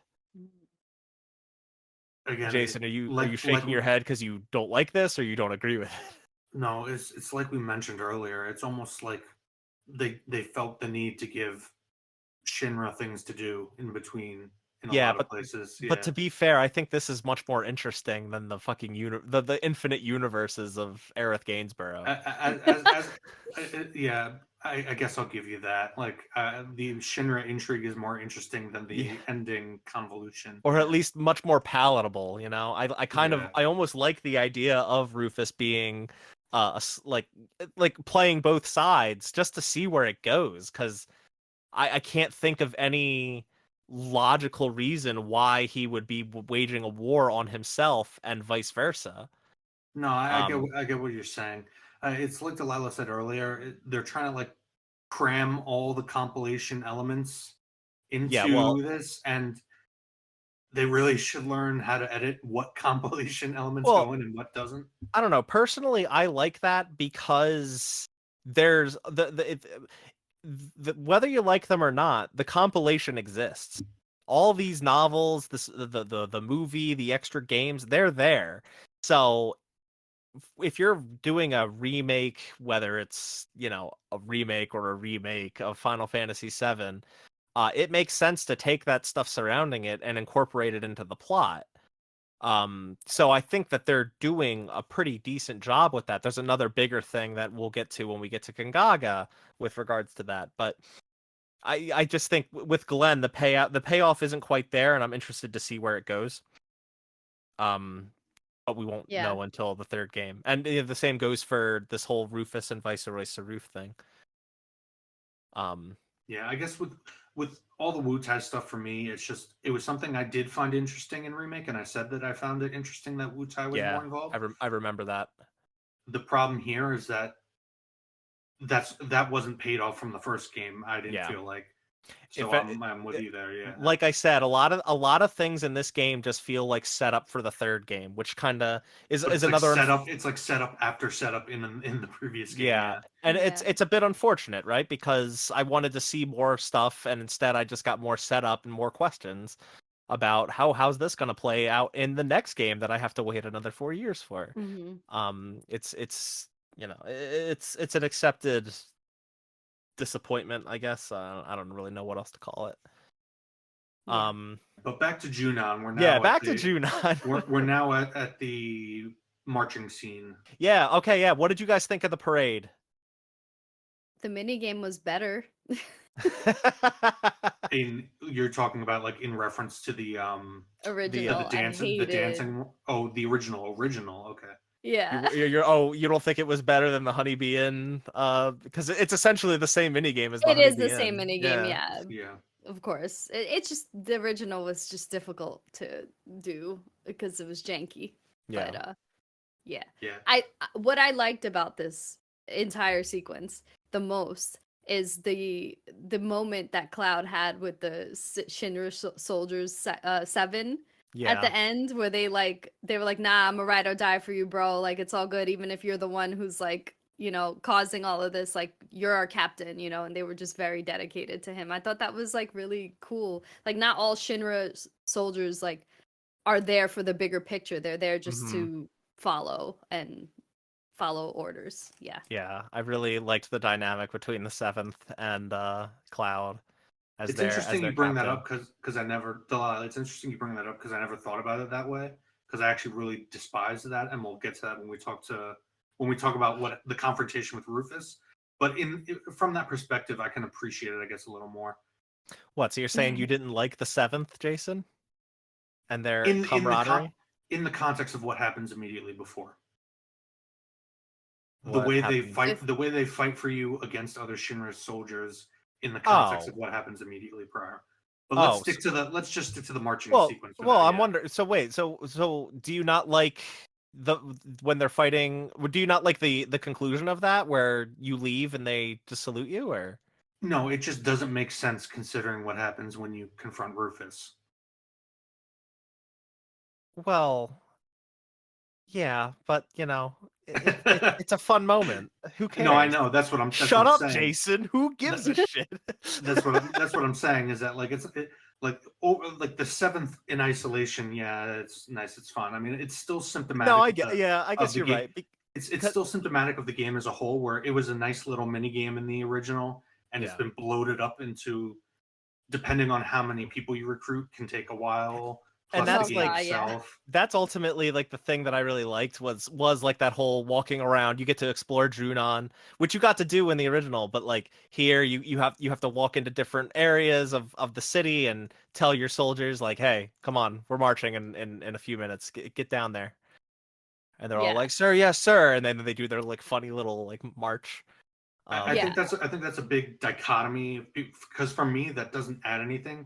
I'm just trying to get through it as fast as possible. It's because a fun little thing, Jason. I know what's coming up, but it takes so long and it's so bloated, and I already know in the back of my head.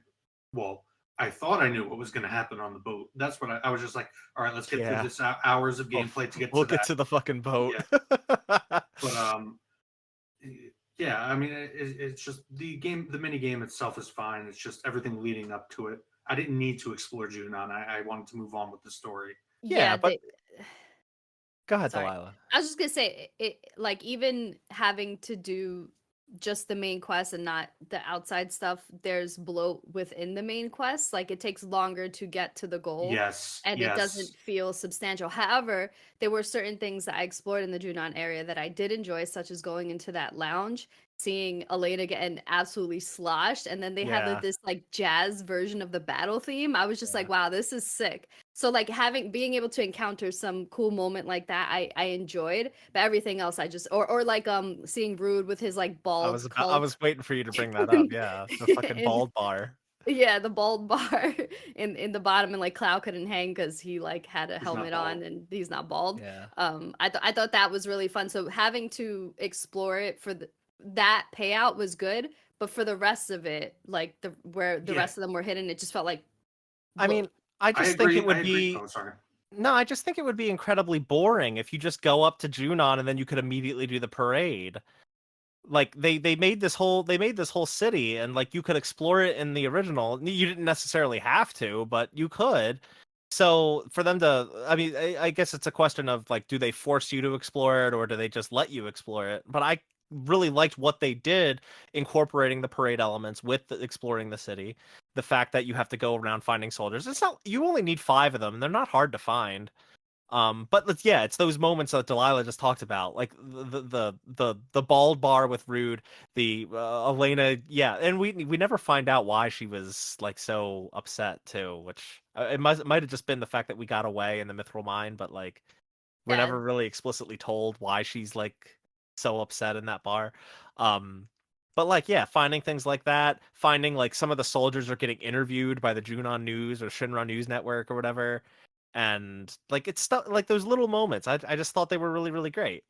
I can give you the And it's character. like worthy bloat is what I'm getting at. It's bloat that's worthy of my time, in my opinion. I can give you the Rude and the Elena character moments. Like I wish those had been integrated in a more linear path better with better pacing.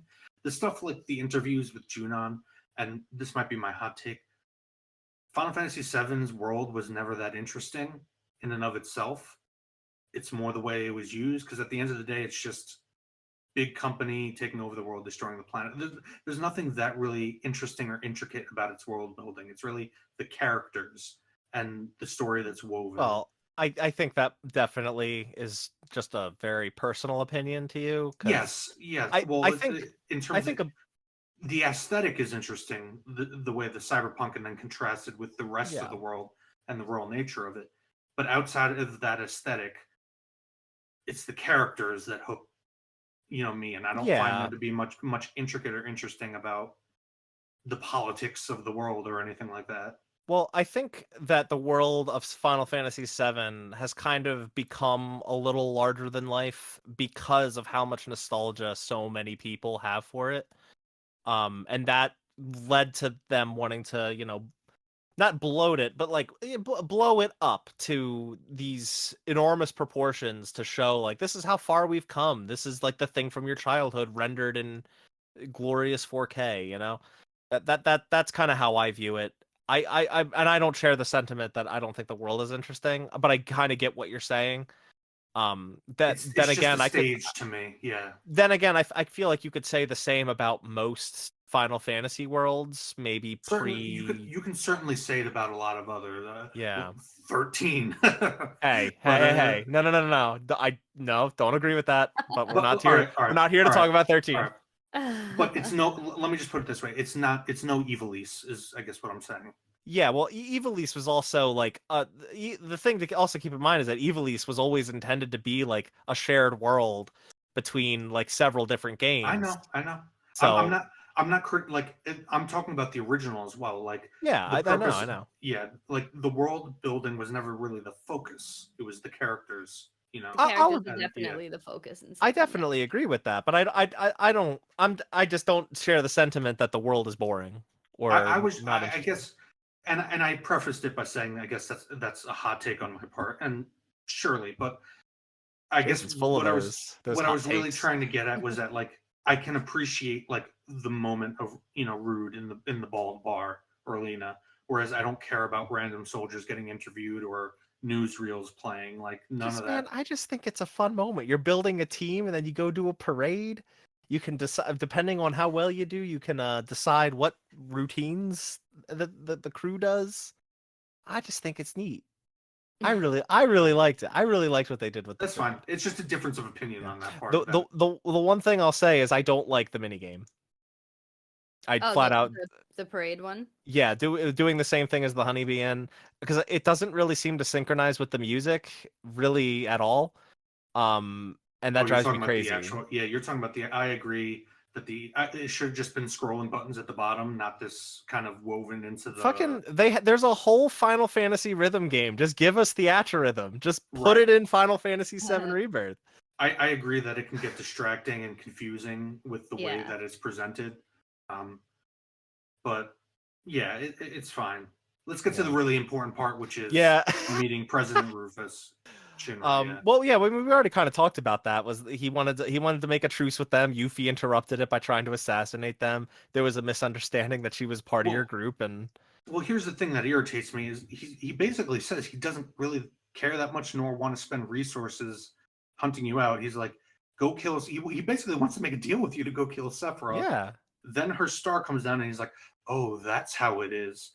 But rather than like him immediately sicking the dogs on you, and all of the soldiers can see your face posted up. No, because they turned off the monitors. They turned off the monitors. Okay, maybe I missed that. The point is that the general was right there. What's his name? Heidegger or whatever. Heidegger. Heidegger. Like, why did they not immediately sick the dogs on you right there?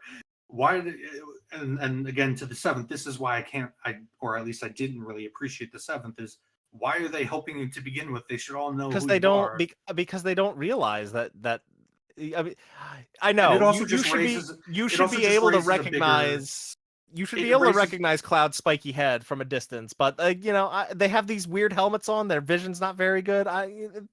It's a stretch, but it works. Even apart from that, it just muddies Rufus's motivations generally.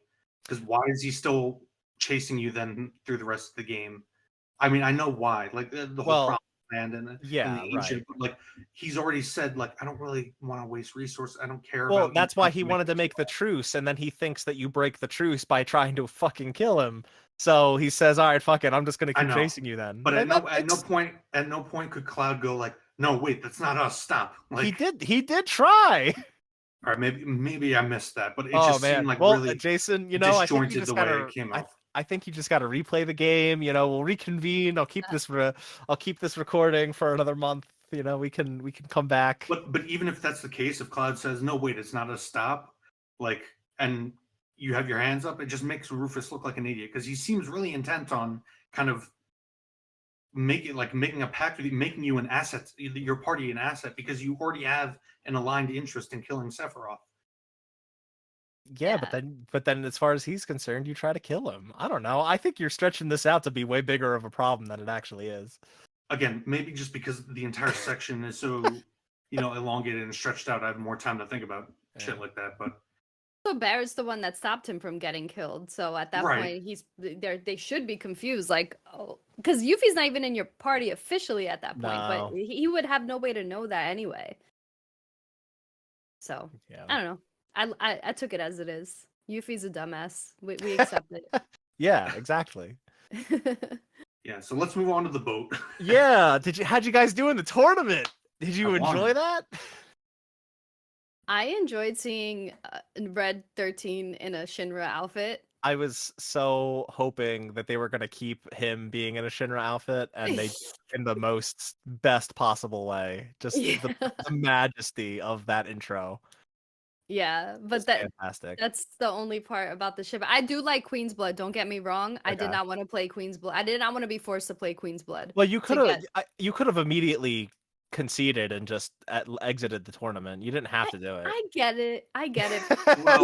Well, if you want to do the Queen's Blood quest, don't you have to win those games for that? No, I don't think you actually have to win them. I think it like gives you I think you get like a special prize or something for doing it, but it's nothing like necessary, and probably affection points toward a character or two.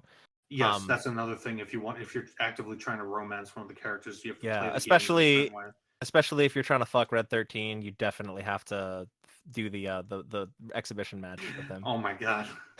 some There will be none of bestiality you're doing. that. There will be none of that. As someone who romanced Red 13, there will be none of that. But Oh, yeah, you romance Red 13? of course I did. He's my dog. Spoilers! Oh my god. Okay, well, put a pin in that because I'm definitely Yeah. excited to talk about that. Yes. So okay, you cannot tell a gamer, "Oh, here is this thing, do it," and then if you don't want to do it, you have to like quit and forfeit. Like, no, you can't tell a gamer to do that. So of course I'm gonna do it because I will not forfeit in a video game. And to be fair, they're also hiding that really cool, like one of the few like cool moments that's a direct, from the original Red 13 dressed like that. Dressed like Like that, that. yeah. That's kind of no, locked behind doing the tournament. well, I don't know because when I played through the chapter again in hard mode, and like hard mode kind of retains certain like all affection modifiers that you've done in your previous playthrough carry over permanently. Like Okay. they're always there. So when I played through that chapter on hard mode, I did just skip the tournament because I wasn't about to play a bunch more Queen's Blood. Especially on hard mode where everyone is like a rainbow medaled like champion. Wow. I wasn't about to do that again. I wasn't about to tear my hair out. So I just forfeited, and that scene still happened. And I still did the exhibition match, even though I forfeited the tournament. And they even acknowledged that I had forfeited the tournament, but he just came out and wanted to do an exhibition Oh, match. okay. That's So good. I don't know that would have been missing if you Okay. skip the tournament, but I don't know for Fair a enough. fact because I did it fair on enough. hard mode. It's still a risk. Yeah, and it's still a risk. To Delilah's point, like, yeah, of course you're going to do it, and it eats up a lot of time. Yeah. I mean, that section otherwise would have been really short, so they had to do something to make it take longer. It was fine to be short. Let it be. It literally was not even a Yeah. thing. No. The It needed to be pacing. long. It needed to take another 2-3 hours of your life. Well, I guess if it had to be, then let's talk about Costa del Sol, because Well, god damn it. hey, Well, hold on. it's Final Fantasy VII's Anime Beach episode. You cannot have a problem with that. I don't have a problem Hold with on, the hold on, beach. hold on. Before we go to Costa del Sol, What do you want? What? I just wanted to briefly mention, because in the original game, you do encounter Sephiroth on the boat as opposed to here. I just wanted to get what your guys' feelings were on what happens on the boat. Well, again, it's not Sephiroth. It's Jenova, Yes, and you do I know, fight but Jenova. at that point, you think it's right. Sephiroth. Yeah. But yeah, I mean, but here you just kind of fight monsters, and yes, they are technically Jenova monsters. Yeah, Hojo like starts throwing out like a bunch of experiments to fuck with the black robes, and they kind of meld into monsters. And then I kind of forget how Jenova itself manifests, and you fight, what is it, Jenova Life Clinger or something like that.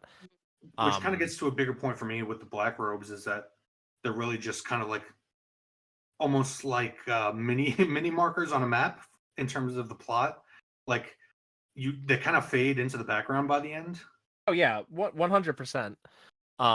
But it's there to show just like how far this reunion stretch goes. Not to mention like you're kind of following them throughout the entire game. Where they're going, you're going, because you think that they're leading you to somewhere that you want to be. But yeah, I don't know. Well, as far as the cargo ship went, I didn't really have a problem with that. I expected to fight Jenova, and I fought Jenova. And the fact that Jason, the fact that Sephiroth in this trilogy is already so fucking different from the original, it's like I don't really care that you don't necessarily see him. I guess I was just more curious as to your thoughts, because if that was the route they were going, I would almost like just skip the cruise section entirely and have the tournament be an optional thing in Costa del Sol. Edit down. There is optional card stuff you can do in Costa del Sol, Land of Paradise. There is, but guys, it's the Anime Beach episode. it goes back to pacing again, and you use the word episode, which I think is a really great term to use in the context of this game. I mean, it's a chapter-based game. It essentially is episodic. But every chapter feels like its own isolated episode, with some of them being a lot of most of them being a lot of filler. I wouldn't say most. Which contrasts to kind of the tightly paced linear narrative. And again, that goes back to, like you said, being multiple games. But yeah. Again, it So- begs the question: why do that? I mean, we know why do that, but Yeah. Okay. Look, All right. Go I ahead. was very excited to see Costa del Sol remade. I thought the location looked great. I did not need to line up wheelies. I did not need to take pictures of crack yes, bars just Yeah. to oh unlock my a freaking god, bathing suit. A lot Give of me that the stuff. bathing suit and that's it. you could have just had one NPC be like, "Oh, I got all your bathing suits, but I'll only give it to you if you beat me in Queen's Blood," and you have to Well, play I a match think of Queen's Blood. And so. that's I it. think you don't have to engage with all of those things, just enough to get one voucher for whichever Even that character. even that is a lot. And if you want to romance a character, you got to get the beachwear for them. Yeah, but you could always. I don't know. Because that's 3 really overly long, boring mini games for one voucher The yeah. only per minigame that was character. fun was the Rocket League one. Oh, Oh, the God. balls with Red 13. Yeah. I think that's just because you got a thing for Red 13. Yeah, that's definitely why. That's definitely why. Oh god, I set myself in a trap. Yeah, I definitely didn't. There's some things about that chapter I didn't like, but guys, I got to see Tifa in the most amazing bikini. It was all worth it. It was all worth it in the end. I will say, as somebody who did only content solely to romance, any side content that romanced Tifa is pretty much solely what I did, with few exceptions. I will say Nice.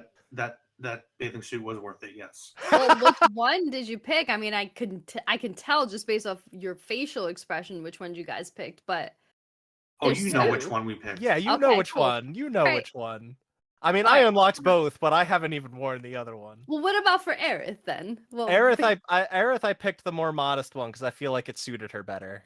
me too. I think I did Yeah. the same thing also because I didn't want to accidentally romance her up to Well, or over. It's Yeah. it's funny because I didn't know, so I picked the obvious choice for Tifa and the more modest one for Aerith, and I had Cloud pick the Hawaiian shirt one, and I didn't realize there was gonna be like a taste in beachwear modifier for Yeah, affection. you got to match them up with like the equivalents. Yeah. I didn't know that, so I picked that for Oh. Cloud, and then I picked the modest one for Aerith and the hot ass bikini for Tifa. Go down to the beach. Cloud's trying to hide a fucking erection, and then a pop up shows up saying, you and Aerith have the same taste in beachwear," and I'm like, "What? No, I don't want that." Oh, gotcha. So yeah. that happened to me. I Yeah, didn't that's know that either. I just that's- wound up picking him with no shirt. That's why I said at the beginning, I like I like the choices and consequences within the party. I like that in theory. Yeah, The way yeah. they executed it could use a lot of work. Yeah. I mean, I think it was better than it was than the way it was handled with the dresses in remake, because that was a kind of a Sure. Oh nightmare to god, figure yeah, out. that was Sure. especially for the platinum. Yeah, yeah, for the platinum especially. But yeah, that all being said, I liked Costa del Sol a lot. I thought that I didn't find the. I feel like if I hadn't spent so much time doing world activities and shit, I would have felt differently about the pacing of Costa del Sol, because I felt it was a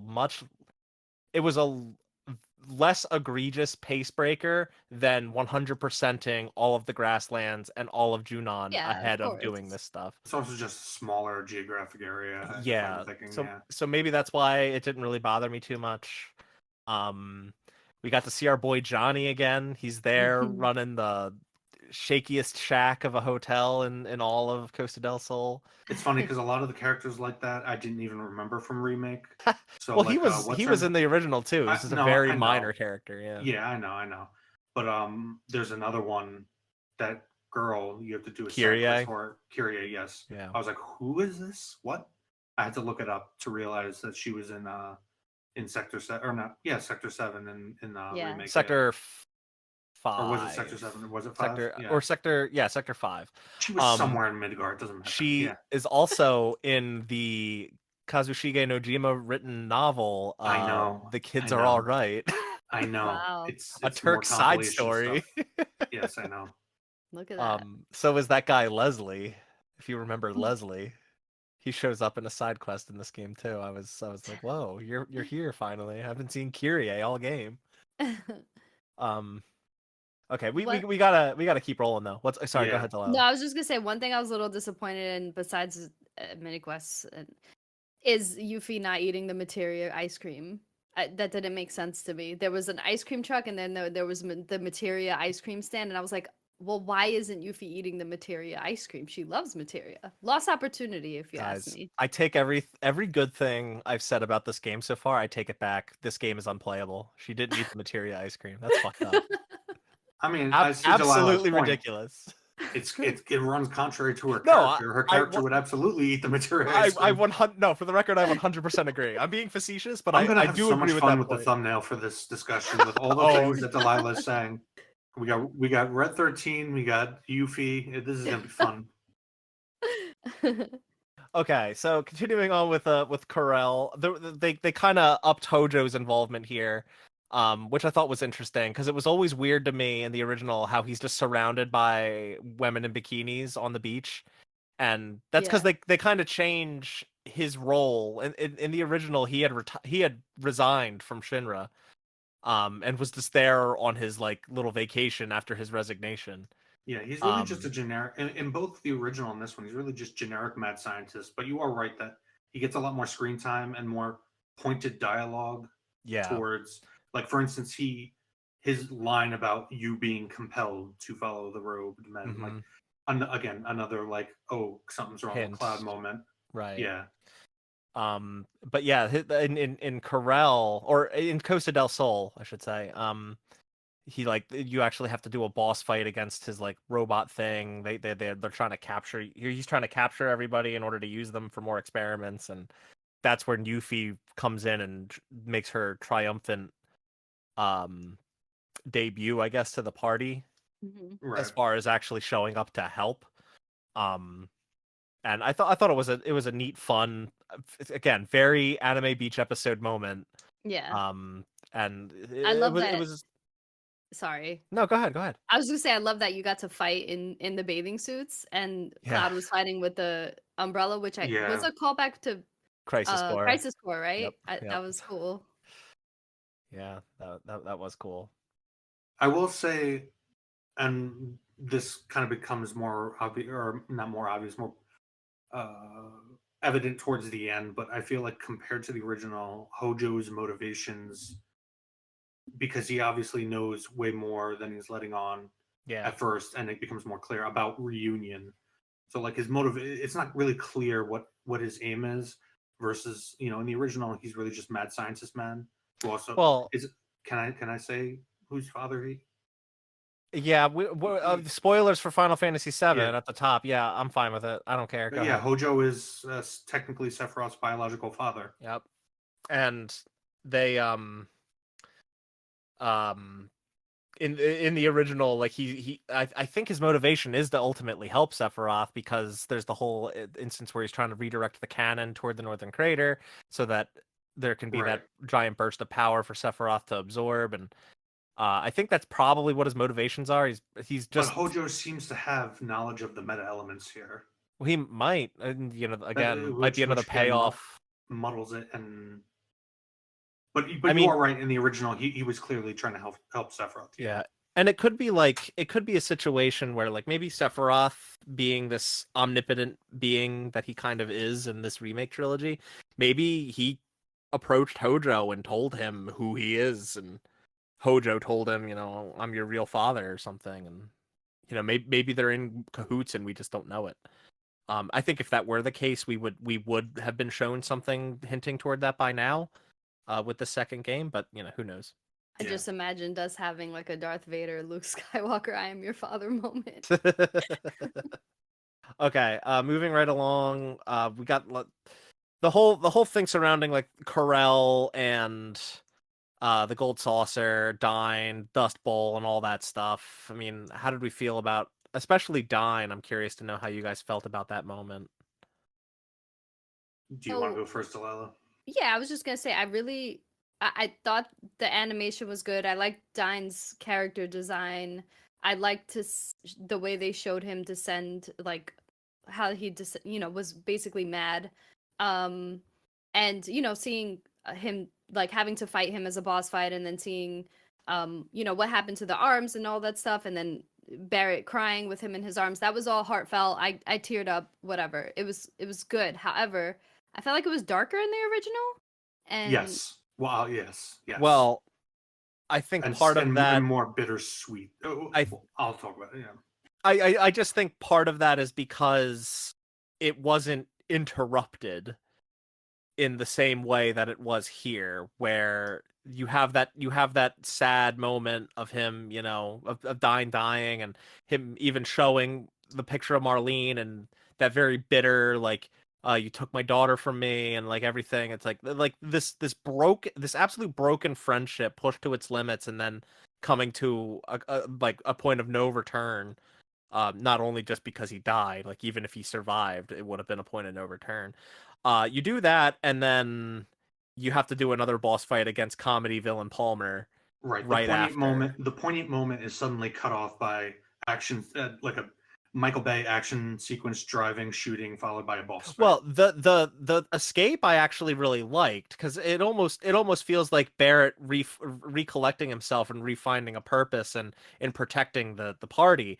I really think the Palmer boss fight is the problem here, because it just totally undercuts the moment that came right before it.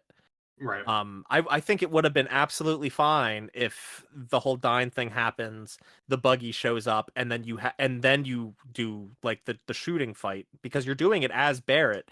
He's having a turnaround moment there where he's recollecting himself after a traumatic event, and fighting for those he cares about.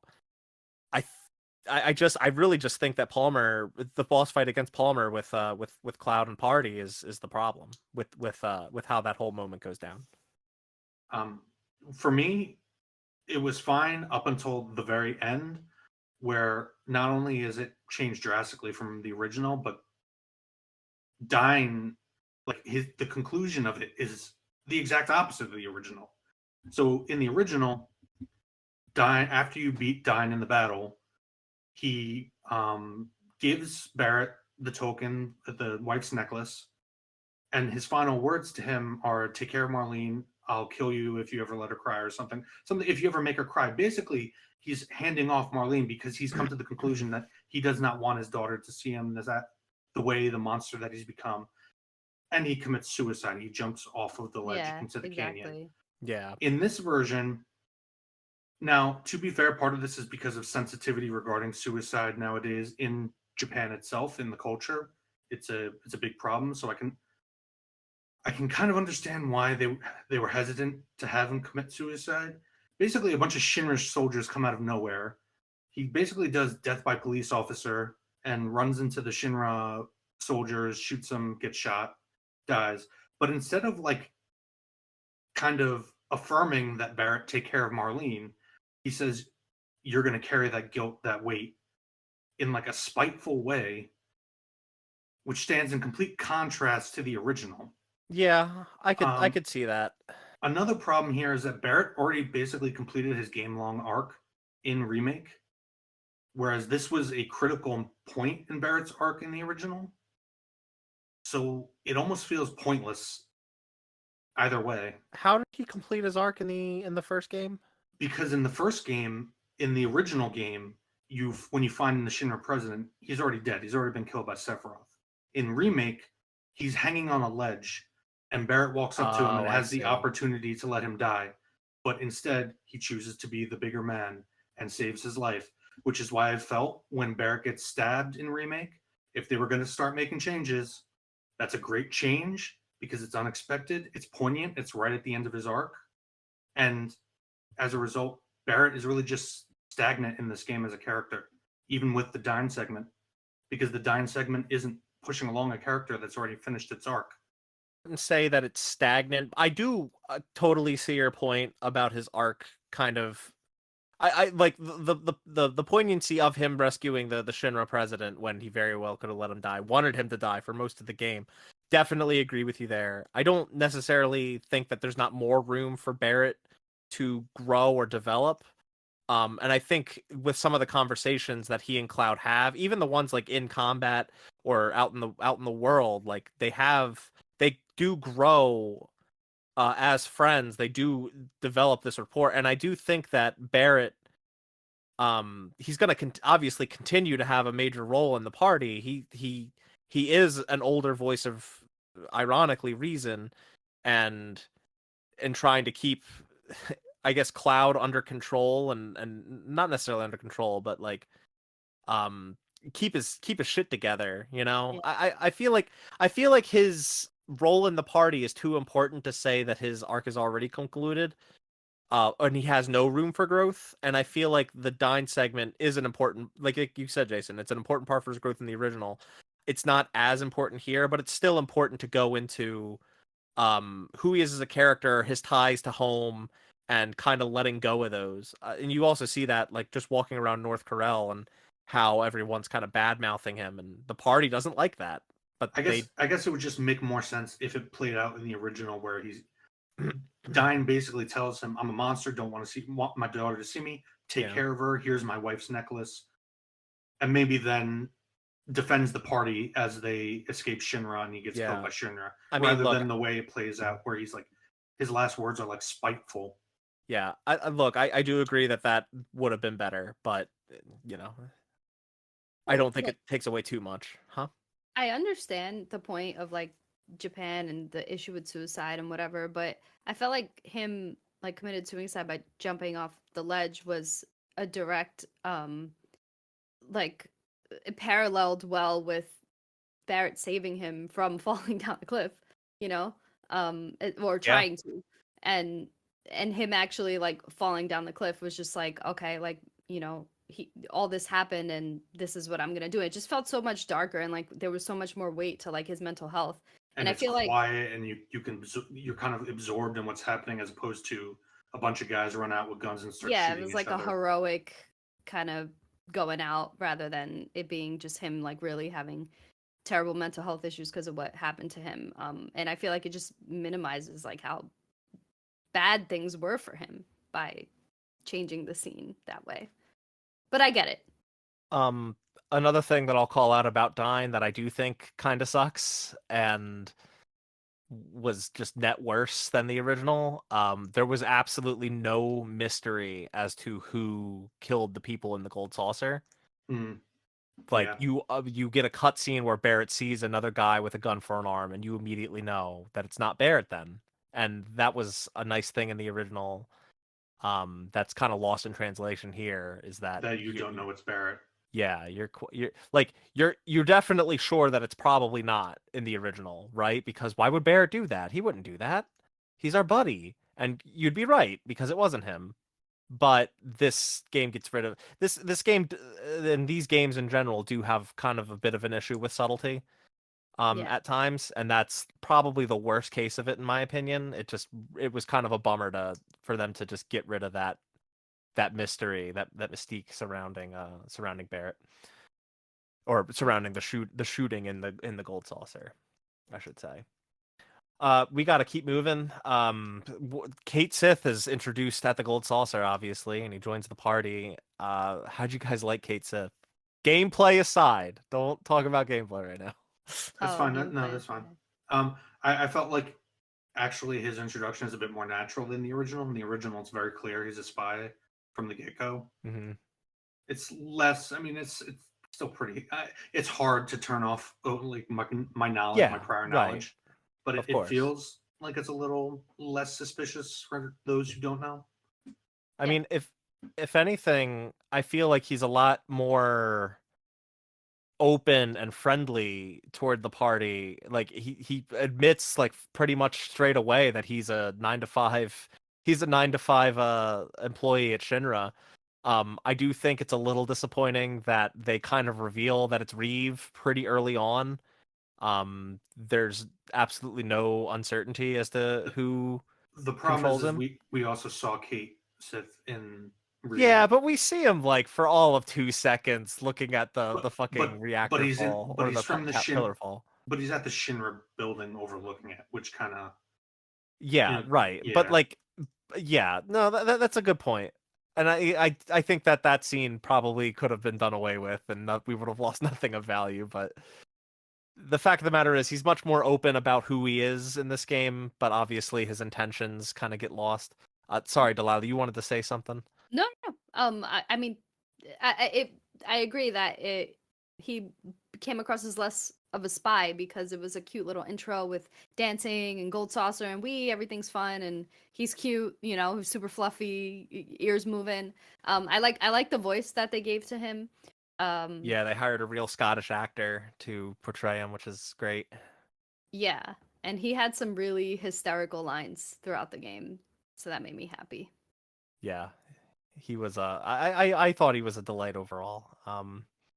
And I think I honestly, hot take, they handled his sacrifice at the end of the Temple of the Ancients much better than the original did. I agree, because in the original it was like, oh, hey, I'm a spy, but also I'm gonna help you, haha.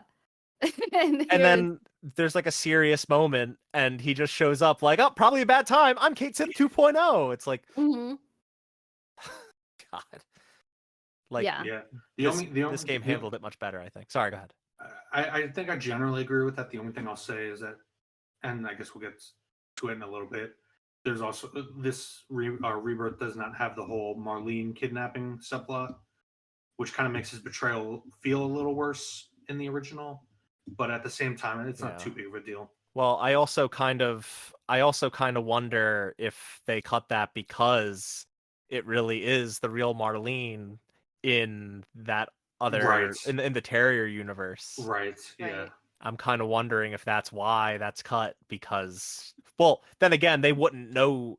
I don't think they actually do kidnap Marlene in the original, do they? They just say that they say they did, but I think in the end of, or I don't know. There's no reason to It's not believe. important. The point Yeah, is that him just taking the materia versus like, so even or the just saying I Keystone. kidnap, even or Keystone, whatever it is, Yeah, I forgot. Yeah. it's fine.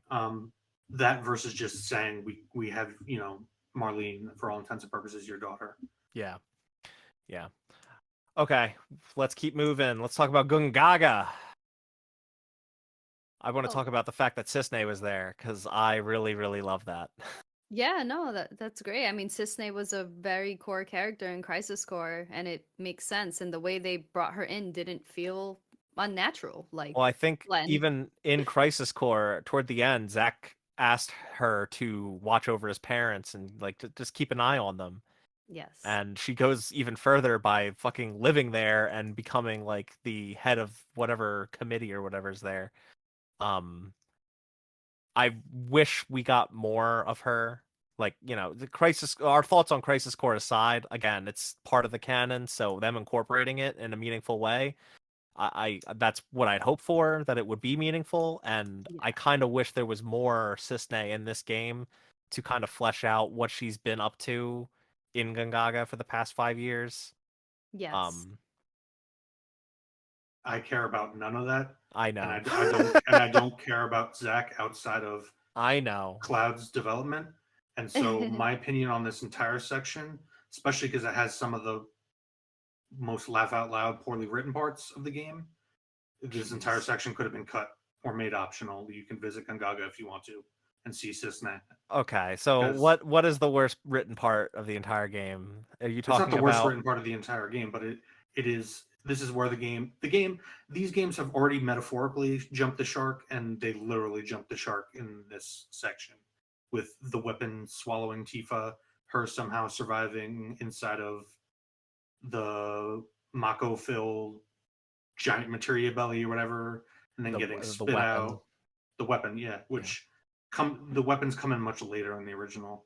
Not much Well, later, but later. it's also kind of like I kind of wonder because these all look like just very whale-like. They don't really look like the weapons that we fight. Right. So They're I'm like wondering if these are just a different type of weapon. They're not like the super ones that are up north that are going to come out in part 3. right. You know? But on top of all of that, the live stream segment that happens later in the OG part, at least part of it, you know, happens here. Yeah. Which again, I just on principle don't like the whole That's idea that that stuff is spread out versus the way it was structured and paced in the original. That's fair. The one thing that I did kind of like was Cloud being taken control of and basically attacking Tifa and causing her to fall into that pool of Mako. I Well, again, kind of that plays into my general dislike of hey, something's wrong with Cloud. Yeah, but I kind of like that just because it was chilling. It was chilling to see him just like murder these dudes in a really brutal way and then attack Tifa under the pretense that she's lying to him. She's not really the real Tifa, and I don't know. It was interesting to me, to say the least, and it was absolutely uh terrible for him to like kind of uh get that frightening feeling of like, oh my god, what did I just do? And he calls out to Tifa. I don't know. I thought it was a really powerful moment. Yeah, it was powerful too, especially considering like how close Tifa and Cloud are, and Yeah. that she's like literally like lifting up her shirt to like prove to him and she's real, and Yeah. which is also funny at the same time. But Yeah, this is. I laughed out loud and not in a I mean, good it's way. like This she entire doesn't like section. it's guys. It's not like she flashes her boobs. It's like under her breast. he It's like saw a Well, little she under does. She boob. does Let's be later, honest. doesn't she? Not her boobs, but she she does shows her scar. Yeah, yeah, she does it twice. She does it at the beginning in Yeah, yeah. calm, and then yeah. there. But yeah, I mean it was just one of those things like where is this game going? Like are they going to kill Tifa? Like he literally tried to kill Tifa. You know, Yeah. granted like he was moving just like Sephiroth, which I thought was pretty cool. Again, lack of subtlety, but I still thought that this specific scene was effective just because I was just like, "Oh my god, what are they doing? Like do not touch Tifa. We must protect her at all costs." And then to see her like go through that like you know that like memory stream that she did, kind of giving you a little bit of insight of like how the live stream can work and how it's like connected. I thought Yeah. was quite beautiful, to be honest, in comparison to the way they tried to demonstrate the live stream in other parts of the game, or you know what even between life and death could look like for people. So I like that scene actually. Yeah, I mean, I'm a little indifferent. Jason, I see your point about the section where she's actually in the weapon flowing through the live stream and seeing like these flashbacks. Like, I get why that's kind of like, and I could take or leave that, to be honest. And the way it's Um, resolved is that she just spit back out. Like, yeah, but the yeah, I could take or leave that part. But I do like Cloud attacking her. And not that I like Cloud attacking her, but I like the moment of it. You know, the horror that he has after he realizes what he's done. and I Um, guess I could see that if you fit it in somewhere else and just cut this okay. entire section out. And again, it all comes down. I keep reiterating pacing, just the sheer length and volume of even just in the main quest, let alone the side Yeah, I content. agree. But it all paid off when Bareth smacked the shit out of him. It was so good. Yeah, I was just yeah, like, okay, that's the proper reaction to how Cloud is acting right now. yeah. Following that, we get our introduction to Sid. Oh, my Um, sweet, sweet child Sid. what have they done to my boy? Look at them um, massacred my boy. Yeah, pretty much. That's what I I feel about Sid. I mean, look, I kind of like that they introduced this thread that he knew Afalna, Aerith's mother, and knew Aerith as a child, and finding out that the mother's dead now. He wants to help Aerith how he can. I don't think there's a few moments of dialogue where he gets a little abrasive, but overall, he seems to be a much kinder person than he was in the original, and I don't know how I feel about that.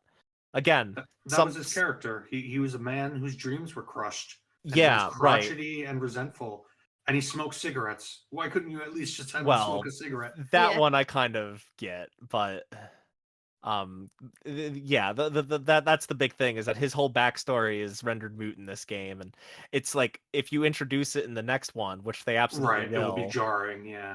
yeah, it'll be a very jarring transition. So as soon as he goes home to Rocket Town, as soon as he sees Shara, he becomes a crotchety old man. No, it's just it'll be a little jarring to see that, I think, based on what we got here. And like, why does every character in this game need to be hot? You know what I mean? Like, I it's just know. like they all Right. I have the could I could same. have And gone when I for a more say grizzled that, Sid. Yeah. what? Yeah, that's what I mean. Like, what? Like some characters don't need to have that same like soft face. You know It's that they all have. It's weird. it was so funny, like in the fight with Scarlet when like Yuffie keeps calling Scarlet an old hag. I'm like, girl. That Yeah, was check yourself hysterical. before you wreck But yourself. Yeah. also, she does not look old. Ugh, Um, no, she doesn't. and then like they like purposely like have like the Gundam bang, and then her like boobs just go like that. I was just like, they know what they're doing. They know what they're doing. Yeah. But quick thing about Sid, I love that he had this like Western cowboy accent with like Texas accent kind of thing with Yeah. Final Fantasy lore, like when he said to Aerith like, "Oh, you were as small as a tomberry." I'm like, that's what somebody in that part of the world would say, but then they're melding it with Final Fantasy lore, which is brilliant in my Yeah. opinion. Did really like that, yeah. Okay, moving on to Cosmo Canyon. This was probably the area of the game that I liked the least, I Yep. guess. Bugenhagen and planetology being just so narrow-minded and not like Bugenhagen especially, like not heeding what like Tifa was telling him, not believing her. And like eventually he comes around, but it just seemed very strange for that character. Especially Um considering in the original he just straight up like agrees with you, doesn't he? I think so, but it's just the fact that yeah, he's kind of against what you're saying. He's saying it goes against the teachings of planetology. None of what you're saying is true. Get out of my telescope tower or whatever. Um, the other thing I had a problem with this, and then learned something about the original game that I did not know. I initially had a big problem with Red 13's voice. Me Mm, too. well, Um, But what did you learn? I learned that as we all know, the localization from the Japanese script to the English script was not perfect. mhm. One of the things that gets lost in translation is that Japanese has a lot of different honorifics, has a lot of different formal or informal forms of speech. Mhm. And in the original Japanese script, that translates over to Red 13's dialogue pre and post Cosmo Canyon, where his demeanor in the original Japanese script does change after Cosmo Canyon, and he does come off like a lot more younger and a lot more aloof and um I don't want to say immature, that's not really the word I'm looking for, but like a lot more informal with the party, I guess. Um, and I found out that Japanese players weren't really jarred by the voice change in the Japanese version of Rebirth because they expected it because of the original Japanese script. That doesn't translate over to our script, though. We aren't given many reasons to believe in the original game that after Red 13 goes back home and then leaves, he like kind of uh devolves to a more childish state. Um, but it was jarring for us to see here as because of that, because we weren't expecting it, because the original English script doesn't really bring that forward very much. So that made me soften on this criticism a little bit, or not feel as weird about it. I do think Max Middleman's performance as younger sounding Nanaki is just very strange to me. And I really, really liked his mature voice and wish that we had that more in the latter half of the game. Um, but Yeah. that's kind of what I learned about that, and I thought it was really fascinating. I that was one thing about the original Japanese script that I did not know and was very interested to learn about. Um, Even Yeah. so after all that, I still wish you just kept the original voice. that's fine. That's You fine. know. I'm simply saying, this is the reason for that. It's a better reason than just he goes home and stops putting up a front, you know? Yeah. Yeah. I mean, it paid off when his voice cracked during the Costa del Sol beach scene when he saw the girls in bathing suits. That was really Yeah. funny.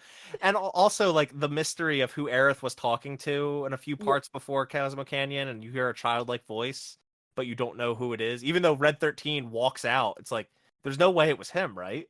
Right. Yeah, But it exactly. was. So I I thought think. Oh, sorry. Go ahead. no, go ahead, go ahead, go ahead. I was actually just gonna move on. Like that wasn't even like that big of a problem to me. I would have preferred the original voice. My big thing with this section is why does the Black Materia need like an origin story? Oh, well, see, okay. I Yeah, actually found that really interesting. Um, it's not no, it's not something that was needed. I agree with you there, but I it's did. just an excuse for like a 2 or 3 hour long dungeon. from both Yeah, well, sides. I will say that the going across to the land of the Gi in that fucking canoe was definitely it did elongate the chapter more than I needed it to. And also that dungeon was already long enough as it was. But I do think that giving the black materia an interesting backstory. I mean, it kind of sets up that I feel like the white materia needs one now. To contrast with the Gi. But I don't know. I didn't think that was too big of an issue for me at least. And I thought it was kind of a fascinating um addition to the game. All right, we got to talk about Nebel. We're talking about Cloud remembering Zack. Well, kind of remembering Zack. He's not remembering the full truth, but this is Yeah. somewhat new where he partially remembers that, oh, fuck, my friend Zack was there. He's the one that died in the river. Shit, that's awful. And he informs Tifa of this, who says that she'll talk to Aerith about it. I don't know. I kind of don't know that I care or don't know that I like this very much, but it's something that I kind of expect because it's once again spreading out that intrigue across 3 games versus putting it at one point in one. You know what I mean? Right. Yeah. Like as I said before, I'm against it in principle, but at the same Yeah. time, because they're doing this multiverse stuff that you actually get to play in, you kind of have to introduce Zack somehow like that. Yeah. Otherwise, people will just go into those sections like, what? Right. And you know, it's also that Zack's the first thing we didn't even talk about this. Zack is the first character you play as in this game. I know. Um, I thought I was gonna see a roulette come in, but it didn't happen. And I thought we were gonna play more as him, but it's just the beginning and the yeah, end. well, yeah, that's kind of a problem I have that I guess we'll get to when we get to combat. Yeah. But yeah, Zack or Cloud remembering Zack was not expected, or I guess kind of partially was expected, but also not expected. I don't know, it's hard to explain. But yeah, I don't feel like there's not really much to say about this whole Murasaki thing. Like this was the biggest excuse to bloat out a chapter in this entire game. Was this whole thing where Cloud, Yuffie, and Tifa go to the reactor to get a key card. Meanwhile, Kate Sith, Barrett, and Aerith, and Red 13 go into the manor, and you play that long section as Red 13 or Kate Sith. This was the most egregious bloat section of the entire game. What did you guys think? Totally. I mean, I thought every section had a level of bloat, but this definitely made it worse. I actually thought the Temple of the Ancients was the worst when it came to that. It just kept getting worse. I agree with Delilah. Yeah, I agree with Delilah on that. Temple of the Ancients is worse, but it's a progression, and you can notice that with the amount of side content I do, because it shows it as like a yellow bar. Yeah. It just decreases. Granted, it's also because I was just doing it for romancing, but it decreases heavily over the course of the game just because I'm trying to get through it. Yeah. I don't know. I didn't mind that Kate Sith because a lot of people really hated that Kate Sith section. I didn't mind it as much. It was just too long. It was so long. If it was shorter, it would have been playful. It reminded me. I mean, his combat style and just him in general reminds me a lot of Kingdom Hearts, like the way Kingdom Hearts characters fight. Like very like flashy and like cartoony and stuff like that. Okay. I mean, I guess. Sure. Sure. It felt like one of the Keyblades, like how you're talking like aesthetically speaking. Aesthetically, yeah. Got it. Okay, exactly. that makes more sense. I thought you were telling me that Kate Sith fights like Sora, and I'm like, No, he doesn't fight like Sora, but the way his weapon worked felt like one of the Keyblades. Like that's okay. I the way aesthetic wise, I can see where you're coming from on that. yeah. Mostly because like I feel like a lot of late Kingdom Hearts Keyblades can get a little just like overly flashy. Yeah. But yeah, okay. But yeah, it was too long. I hated the boxes, throwing the boxes. I just no thanks. Yeah, I like I said, I didn't mind it. I actually liked just having a meaty puzzle section. It was just too long. And then there's that section where you get on like an elevator or something along those lines, and there's a conveyor belt across the way, and it's like, oh, new mini game, throw boxes at boxes. And I'm like, come on, we don't need this. God, we don't need this. Yeah, and they'd already done something similar with Yuffie's throwing earlier in that same segment, right? No, not on that segment, but like the Corel, the whole Corel thing where Yes, you're on yes. the yeah, which like that was fine. We don't need to have Kate Sith slowly throwing boxes at other boxes. And like the not for nothing, like the aiming was really tricky no matter which method you use. If you use touchpad or you use sticks. I literally had to look up for one section how you move the stick. Yeah, that's how bad it was and unintuitive. Yeah, I mean, I thought it was intuitive enough. It was just like a little confusing to get the hang of right away, especially the touchpad one most of all. Yeah. That one was definitely not very intuitive. Yeah. Um, but what are you gonna do? I we get to meet Vincenzo Valentino, everyone's favorite Italian vampire. Yes. Um, I love his voice. yeah, his voice is Matt Mercer, so that was he's the same voice as well, a lot of characters, but Ganondorf from Tears of the Kingdom especially is Mm. the most recent big one. But anyway, I really like how Vincent, or I don't know if I like it, but I find it really funny how Vincent still feels like he's on the job. Yeah, he's like, I'm security. Security, let me scan your key card. You can't go in that room. Yeah. And he's even like, it's kind of interesting that like later in the game in the Temple of the Ancients, when everyone's escaping the temple, like he's helping the Turks because he was a former Turk, and he tells them like death doesn't suit a Turk. yeah. He kind of helps It's them escape. It's interesting. It's an interesting dynamic for Vincent. it's just weird because it's funny as an optional character in the original, he felt less tacked on than he does here, where he really kind of feels tacked on, and I think it's just because of how bloated the section you meet him is, where by the time you actually get to him and the boss fight with him, and then for the rest of the game he has a few things here and there, but I mean, I think it more so comes down to Nibelheim is so late in this game that they yes. didn't want him to just join the party and do nothing. They wanted to incorporate him a little more. And since he's not playable, you don't know necessarily about his ability to transform into beasties. So turning one of them into a boss fight, I felt like made a little bit of Yeah. sense. I guess I would feel the same way about Sid, but the thing is Sid is integrated into like fast travel. Not Yeah. fast travel, but traveling Yeah, quickly. yeah, yeah, Right? yeah. Yeah, yeah. Traveling throughout the world. Um, so it's a little more natural of an integration. But Vincent, he's he's an opponent in the Queen's Blood like quest line. Oh wow. He's like the second to did I not did you guys not know that? Oh shit. No. I No, I'm stopped glad doing I it. know. I'm not gonna do it. The That Queen's Queen's Blood. Blood quest line is weird. I It's did really it. weird. I did it up until you meet the ghost of the guy back in the gold saucer, and Okay. he I tells think you like after he tells you it's all real. But I never did the other ones. Yeah. I think right after that is when you go to face Vincent and get the card. He's the keeper of like the whatever the card that opposes the Crimson Queen. Hmm. He's the keeper of that card. You have to face him and you get that card.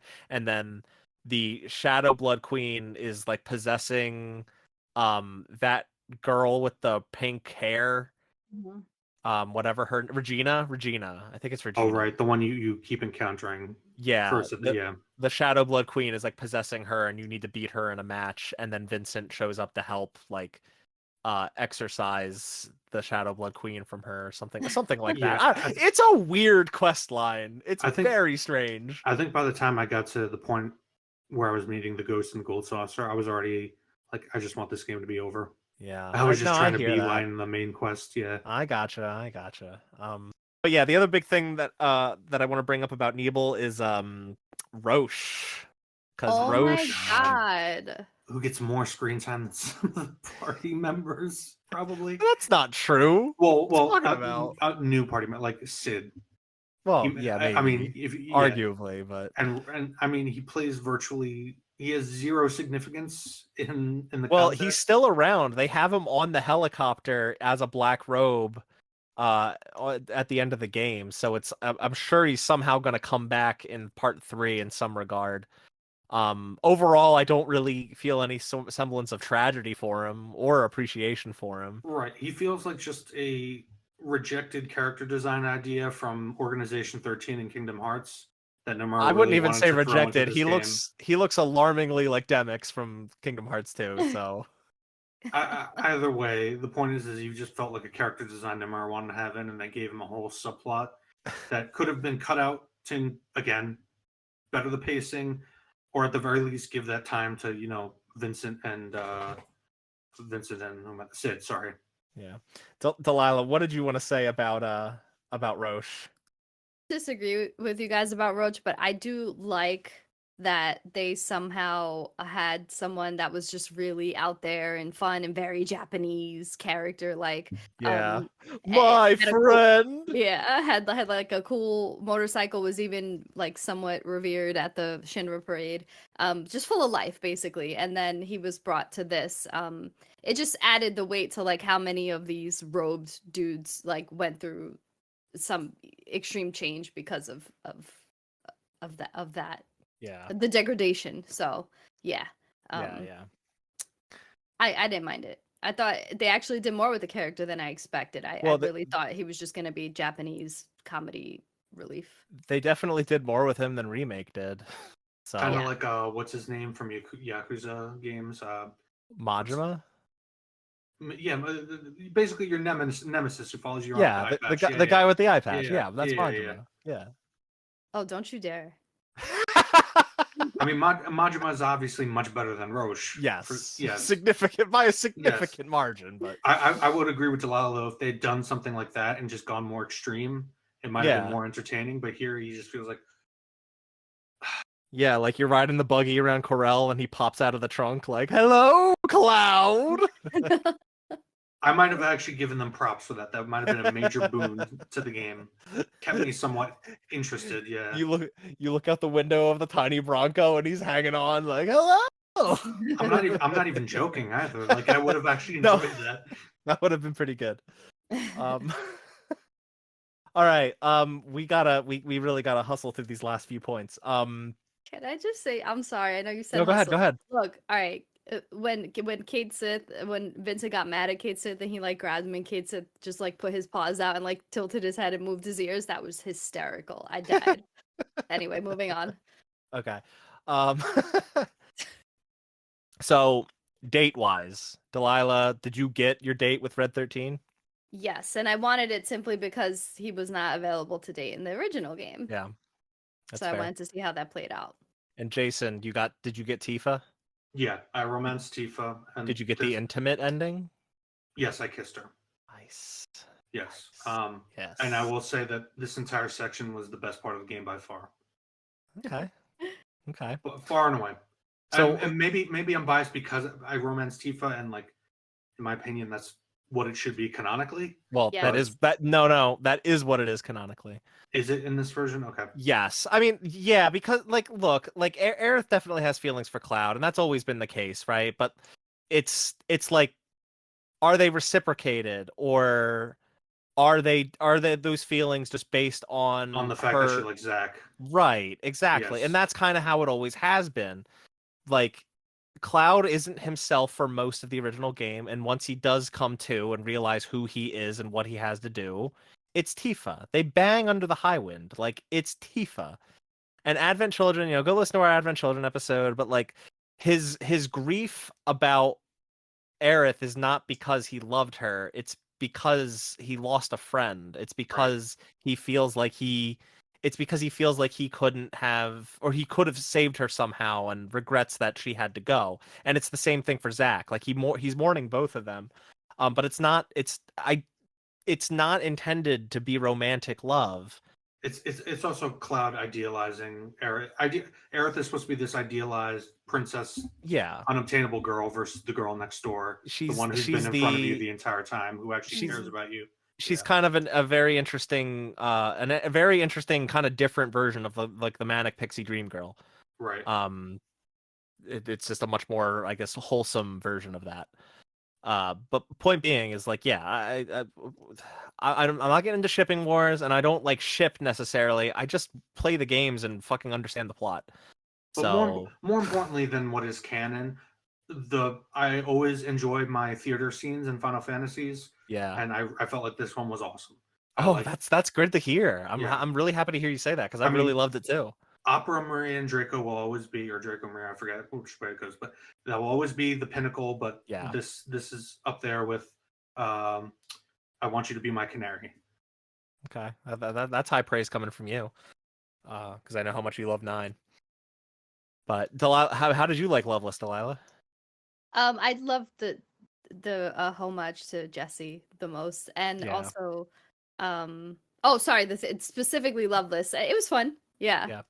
But that whole theater scene, I like Jesse's like dance number. It didn't have to be that long, but it was just nice to see like what she did before she died, and also Aerith's song just like made me cry simply because the words. And if you actually play the original and you know what happens to her, and it just the words that she's saying and her awareness of what's going on has so much weight in that song. And I actually didn't think I would feel that way about the song because it was in the trailers Yeah. over and over again, but actually seeing her perform it and then seeing her reaction to performing that afterwards just really made that scene work for me really well. I thought this theme song was a hell of a lot stronger than Remake's theme song, Hollow. Mm. I really, really enjoyed No Promises to Keep. But Jason, how did you feel about the theme song? What's this guy's name? Hamahuzu. No, I Hama- believe this was composed by Uematsu. Was it really? Oh, I think that sucks. yeah, I think Yeah, he definitely did Hollow. I'm pretty sure he did No Promises to Keep, and I'm pretty sure he's doing the theme song I feel for bad. part 3. I feel worse not saying that I didn't really jive with it. Okay, I mean that's fine. I think that's okay. I really And then like it they a lot. showed like Jesse Biggs and Wedge at the end. Like, I don't know. Yeah, I just thought it like more so the context to it is what made the song good rather than the song itself. But the words yeah, of the song fit the context, which is why it worked for me. yeah. Um, I think it is a little silly that Aerith can just suddenly sing amazingly and wrote a whole song in like a night to be performed on stage. yeah. But whatever. It was a good moment. I'm not gonna hammer on it too Again, much. as we briefly said earlier, very episodic in the way that story is told. Each one feels kind of self-contained. So within Yeah. that context, that kind of works. Yeah. Hmm. Did you guys want to hear about Red's romance or did you find out about I it? I I don't need to actually know. I don't need to know the things you get up to, Delilah. I actually after you beat the game, you can go into the options and select who you want your date to be if you replay chapters 8 or 12. Oh. So I've actually seen every date but Yuffie and the other one that I think is just like a bro hangout with like Sid, Vincent, and Kate Sith. Oh, okay. But yeah, I saw Red 13s. It was nice. Yeah, it just he reveals like that he, knew events of the future along Yeah, with Aerith. It was very much so like take your kid on a it was very cute. Like he was so excited and take your kid on a trip to the carnival kind of yeah. thing. Cloud called him out for drooling on the seats and stuff. Yeah, it, Yeah. it was fun. Um, yeah, of the ones that I've seen, obviously Tifa's the one that was the best to me. Um, and like she's one of my favorite characters, if not my favorite character of the whole 7 compilation. So it's not surprising that that Tifa's would be my favorite. But the one I Yeah. actually got on my first playthrough was Aerith. I think just because like she's the one that they try to guide you toward anyway, and Yes. like in the original especially, but here it was like dialogue options throughout the game. Aerith's were a lot more obvious to get the right one, whereas Tifa and everyone else I messed up a few times. I Yeah. cheated. I So looked it up. yeah, I don't know that I wish I did, but like I definitely wish I could have gone back and redone some of those choices, but I didn't have a save right before, so it was kind of like, oh But well. I will agree. Like I said the same thing in remake. A lot, with the exception of like the way they structure arcs, like I talked about earlier. The Yeah. character and interpersonal relationships were the best thing they did in remake, and Yeah. the same by and large, with few exceptions, is true here. Yeah. So it makes sense that a part that is literally just a authentically feeling romance between, in my case, Cloud and Tifa, came off as the best part of the game Yeah. Yeah. because I wasn't really focused on any of the convoluted plot shit. Yeah, that's Also, fair. the lack of subtlety in this game again made it difficult to it like they clearly chose a side in this game. Like there was aside from the dating scene where that's optional, there was the scene in Gongaga where like they went to kiss each other but then got interrupted by Tifa Oh and my Kate Sith. god. And it's like no. And like when he goes on a date with other Aerith, other universe Aerith, it's Yeah. just a fun Wait, you thing mean like Yuffie friend. and Kate Sith, right? Yeah. Yeah, that's I thought that's Yeah. what I said. Sorry. Um, when he goes on a date with Aerith, like towards the end of the game, it's just friendship. Like they're just taking pictures together and like buying stuff. It's not really. Well, she does admit to him, I really like you, Cloud, and it's they do hold hands as well, like in that final showdown with Sephiroth. I think as they're parting or whatever. Or if they're not parting because he kind of sees her manifested before him. So it's like it's kind of ambiguous, and I feel like it also just leads into Cloud's like psyche issues. Well, it also leads, in the context of this game, into Aerith's role in the entire meta plot. I mean, we'll get to it when we get to, you know, Temple of the Ancients, but Well, I mean, let's and get the to the end. Temple of the Ancients now because we Yeah, gotta hustle. yeah. Much like they did when they were escaping the Temple of the Ancients. I don't know. I really liked this dungeon. I do agree that it was a little too long, Also, but the constant switching back and forth I mentioned earlier with the materia switching. Yeah. Yeah, there well, was.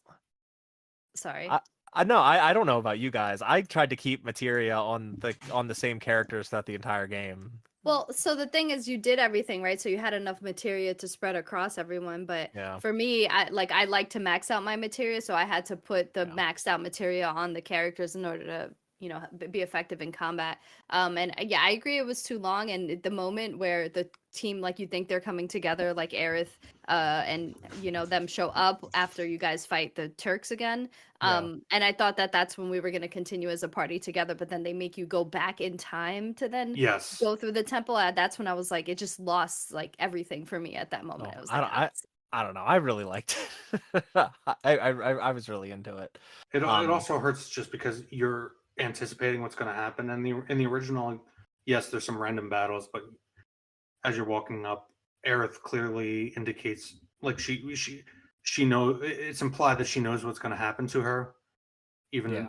if it's kind of a little vague. But here it's like, if you know, most people know, and yet the dungeon's so long, so the tension kind of withers as you're just Yeah, going through this dungeon. Yeah, but the other thing to keep in mind is that this is the final dungeon of the game. I know, and that Whereas again is it just the was like a problem of mid making it 3 games. Yeah, yeah, like they had to make it big, bombastic, and with make it feel like a final dungeon. Because getting to the Forgotten City isn't really a final dungeon. It's mostly just you get there and there's a boss rush. Mhm. Um, Well, I did really love the trials part. Like if the game was like that, like the way they get tight in on the characters and like it's just very linear. I felt very impacted by all the traumatic stories of the party. those it's were very interesting to see brought to life. They just suck on a replay. Uh, yeah, and for me, I feel the opposite, where I hated that part, but because it's basically walking cutscene, mm, as we discussed earlier. I probably would have liked it if the dungeon as a whole was much shorter. right. Yeah, Yeah, that makes sense. I could drive with that because that dungeon really is a little too long. Yeah. Even though I like the split party situation, I really like having to go back and forth between them to progress them both, and then they kind of meet it back up with the Turks and fight their own set of Turks. Song, for the first time ever, you fight Song, unless you might have fought him in Before Crisis, but that game never came out outside of Japanese phones, so don't care. Um, never fought Song in the original Final Fantasy VII, so it was very interesting to fight Song for the first time. Pretty cool. Yeah. So yeah, I mean, is there anything else to talk about with the story that we haven't discussed? Kind of talked no, about the ending to death. There's probably even details that we missed. Apologies. There's a lot to unpack with this game.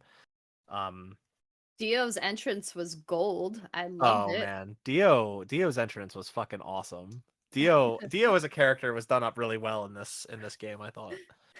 Yeah. Um, really enjoyed him. And then Yuffie's like covering her eyes and then opening them again. I thought it was Yeah, it's like, man, does Yuffie think Dio's hot? Like, She definitely does. Most of the girls did. And also Yuffie likes to be like she's kind of a pervert, right? She wants people to perv over her and she likes to perv over people. hmm, I guess so. Yeah. It's just Yeah. weird to think that like the 16-year-old ninja from Wutai thinks the big muscly buff guy with the twirly mustache is hot. Yeah. I don't know. It's strange. And he does. He just. What I'm saying is he doesn't seem like her type. But what do I know? Yuffie will take what she can get. Especially if it's materia. Yeah. Okay. I don't know how much time we're gonna have to talk about gameplay, combat, stuff like that. So I'm gonna pick the big important things that I want to talk about real quick. Mini games.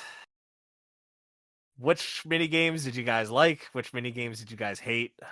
What did you think about mini games? Queen's only- Blood is I think Delilah and I like Queen's Blood both a lot, but other than that, meh. Get rid of as much as possible. I liked Rocket League, Star Fox, and Gwent, basically. Star And Fox, Oh, yeah. I go. I expected mini games in Gold Saucer. I did not expect mini games everywhere, and I could have done without it. Well, it's interesting because this like harkens back to, I mean, the original 7 had these kind of one-off mini games that would just be like in story moments. You would do them once and then never again, and it kind of has them even spread out further to like side quests. There's like that side quest in Gungaga where you have to pick mushrooms, and there's a Well, mini right, we game for didn't- picking We mushrooms. didn't even talk about the fact that just like Costa del Sol at the Gold Saucer, they make you do a whole bunch of mini games in order to progress the main Yes. story. Like what? Like feeding the damn chocobo in Cosmo Canyon, or not Cosmo. No, I'm just talking about the Golden Saucer, but yes, also that, yeah. Yeah, but like I don't know, is it really that big of a deal? It pads It it out a is. lot. Well, yeah, of Yeah. course it pads it out, but I don't know. I didn't mind most of them. There were a few that I really hated. But yeah, I guess making them not optional but required just to do them once and then move on is, I guess, unnecessary. But I don't know. I liked 3D Brawler.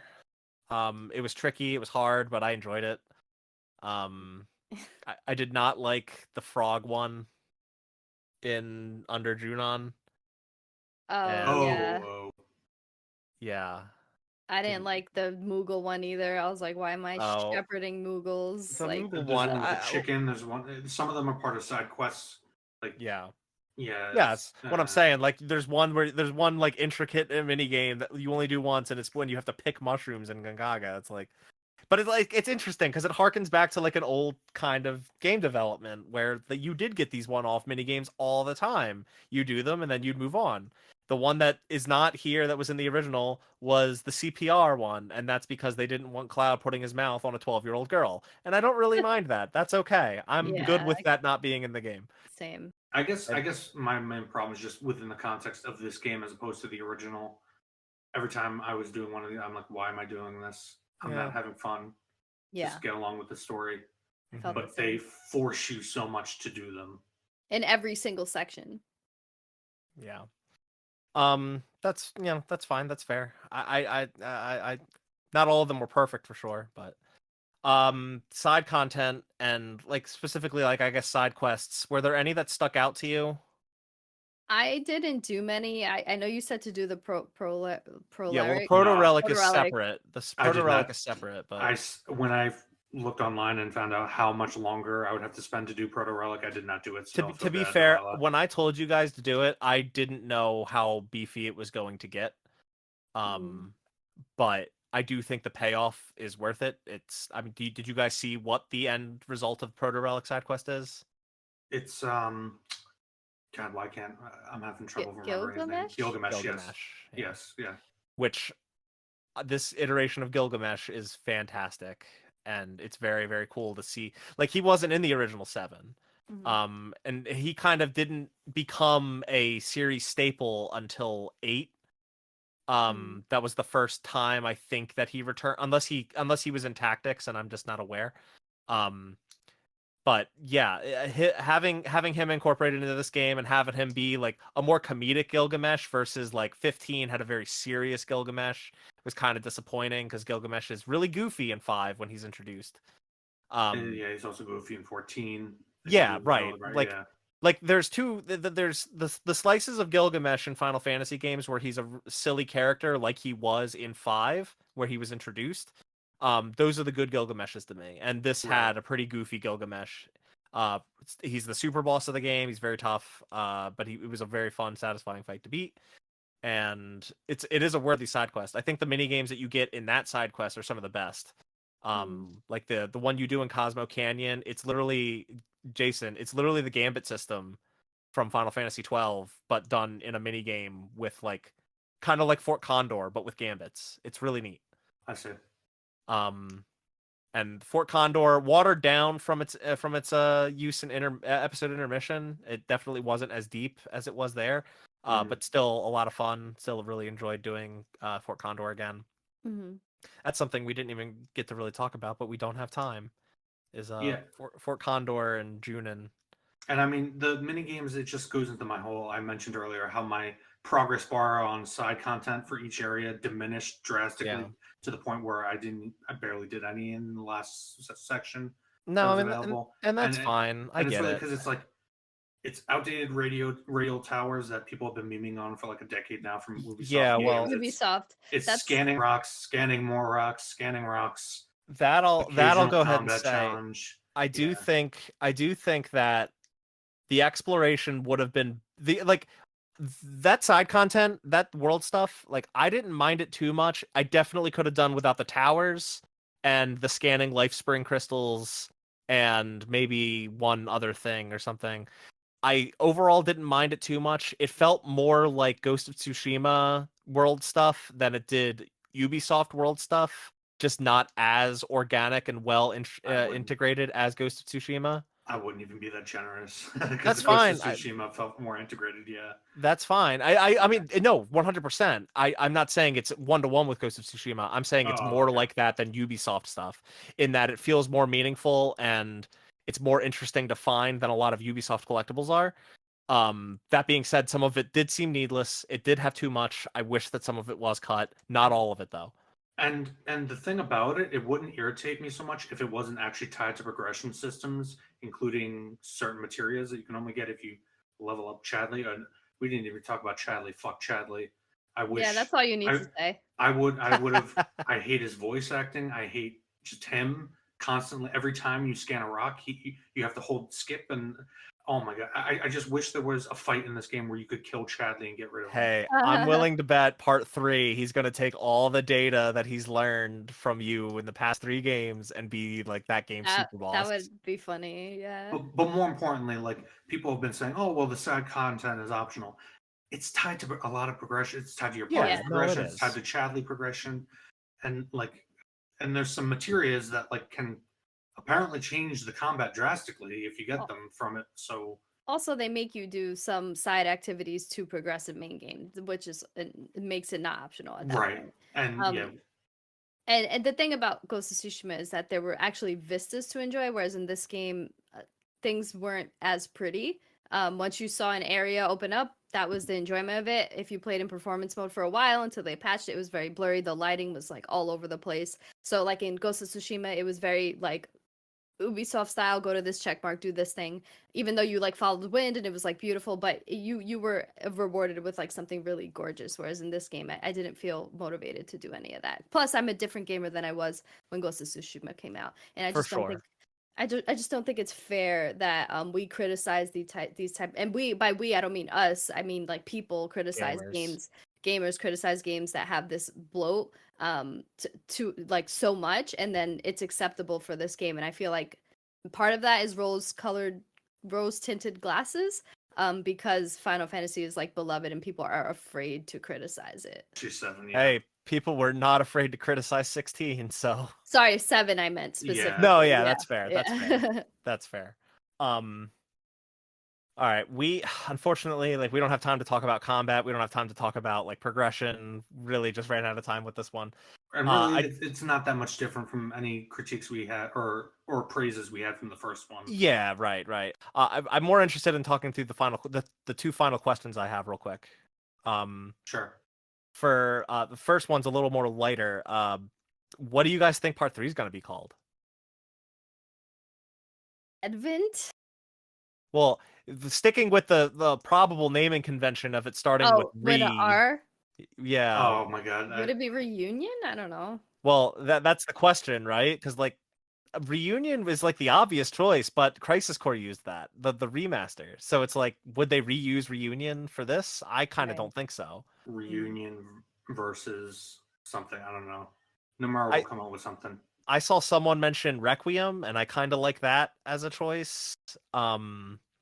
But the only problem is that doesn't have the re sound, so it doesn't have the re syllable in Japanese. So I kind of am softening on that. But I think the one that I'm leaning toward is Return. Mm. Yeah, probably something along. I really don't know. Yeah, you don't have any fun guesses. No, because I don't really care enough. Jason's like it's gonna be Final Fantasy VII Revengeance, starring Raiden. I would prefer to play that game, but yeah, I would. If Raiden shows up from a fucking like dog universe, fucking slash up Shinra, Jason's all in. Delilah, you got any big guesses? No, but those were my two. Okay. Yeah. All right. Well, there we go. I guess we'll have to wait a couple years until they reveal that to see what to see what it'll be. The last question I have is Jason. This question's for both of you, but this one's for Jason especially. With the rumors of a Final Fantasy IX remake that seem more probable every day, how do you feel about more remakes coming from Square in the wake of this game? No, unless it is going to be, as one YouTuber will put it, a remaster. But no, my feelings are you need to do some work in Creative Business Unit 1, and you need to realize that Creative Business Unit 3 is the future of this series. It is. 14 is keeping this series financially alive. I don't necessarily disagree. I think that also for you comes from a major distaste for a lot of what CBU1 puts out, which I don't really share. But Fair that enough. being said, I have more confidence in CBU3. I definitely do. 100% I have more confidence in CBU3. I like what that team's doing a lot more. Bottom line, I think make Final Fantasy 17 be creative. Well, they will do that, but yeah, purely on the merit that 16 was something new, I enjoyed it more. right. I'm inclined to agree with that. I am definitely inclined to agree with that. Not that I feel that the two are particularly comparable. No, they're not. They're not. Don't want to open up that can of worms, but yeah, we don't have time, and no, they're not. yeah, right. And Delilah, like, do you have any thoughts on more remakes of Final Fantasy games? Okay, as long as they're not reimagining the story like they are with this game and creating some multiverse bullshit. Okay. Hey, right, a remaster. I think that's where a lot of people are landing right about now, so I get it. Really? Wow. I thought that I was one of the few. Or no, the general can not to talk about what other people's opinions are because this show is about the three of us. Yeah, the consensus is that the game is universally acclaimed. Mostly everybody loves it. The thing that even the most diehard fans of the game have a problem with is the ending. And is all of that multiverse mess. And I get it. It's kind of fruit of the poison tree, or whatever the fucking term I'm trying to grab onto. Yeah. Basically, it sours the entire game. Yeah. No, I know we have to wrap up, but we did ask a question about Yuffie and what the ultimate materia was and if Sonon was still alive, and I feel like that was kind of answered here. Yeah, it's whatever this Magnus materia is, this mysterious materia. We still don't really know much about it, but we know what it's called, so. Yeah. And you know what else is answered that I completely forgot was a question, and I didn't play the side content. I found out about this online. Okay. Wedge is dead, canonically. Yeah. In this game. Yeah, Wedge is dead. Which, why would you answer that in side content? Like, my brain is broken. I'm sorry. Well, they did kind of also in like the song sequence when you see Wedge, Jesse, and Biggs together. Yeah, that's the confirmation as well. But then again, Biggs isn't really dead because Biggs is alive in another universe. Fucking A. And we know it was the same Biggs because he's talking to Zach about Cloud, like, oh, he's a merc just like you. Oh, he has a similar sword. Oh, you're gonna become a merc like Cloud, or all that shit. Yeah. It's written on direct on the page that it's really the same Biggs. So, yeah, it's Why was he in the live stream like sparkle thing at the performance? That kind of doesn't make any sense now that I think about it. Because the last time we saw him, he just got sucked out a window. Yeah. Mm-hmm. Oh well. All right, Jason, Kwasnicki rating, go. I think I gave the first one like a slightly above average, like a 5.5 or 6. I don't know, 6. I'll give it. Wow. Okay. All right. There we go. I'll 6 what? 6 what? Whatever score the original was. 6 Tonberries. I don't know. Okay. Six Donberries. Donberries. So Donberries. Hello. Just because Delilah mentioned Tonberries earlier, let's say the first thing. Well, no. Now we're talking about Donberries. If we were talking about Donberries, we also got to talk about Cacneos. we didn't even get to talk about Don Corneo showing up in this game. God damn it. All right. That section was hilarious. That was pretty funny. If you liked this episode, thank you for listening. Please leave us a like on YouTube, share the show, leave us a comment, tell us what you like, tell us what you don't like, subscribe to the channel. If you listen on Apple Podcasts, please rate and review the show, 5 stars preferred. Tell us what you like, tell us what you don't like. Jason, what is our next game? Dragon's Dogma 2, baby. Already having so much more fun. All right, well, looking forward to that one. It'll be an interesting episode for sure. I mean, every episode of Read the Souls is interesting. Who am I kidding? But if you want to join us for next episode, play Dragon's Dogma 2 in preparation for it. Thanks for listening. Bye, everybody.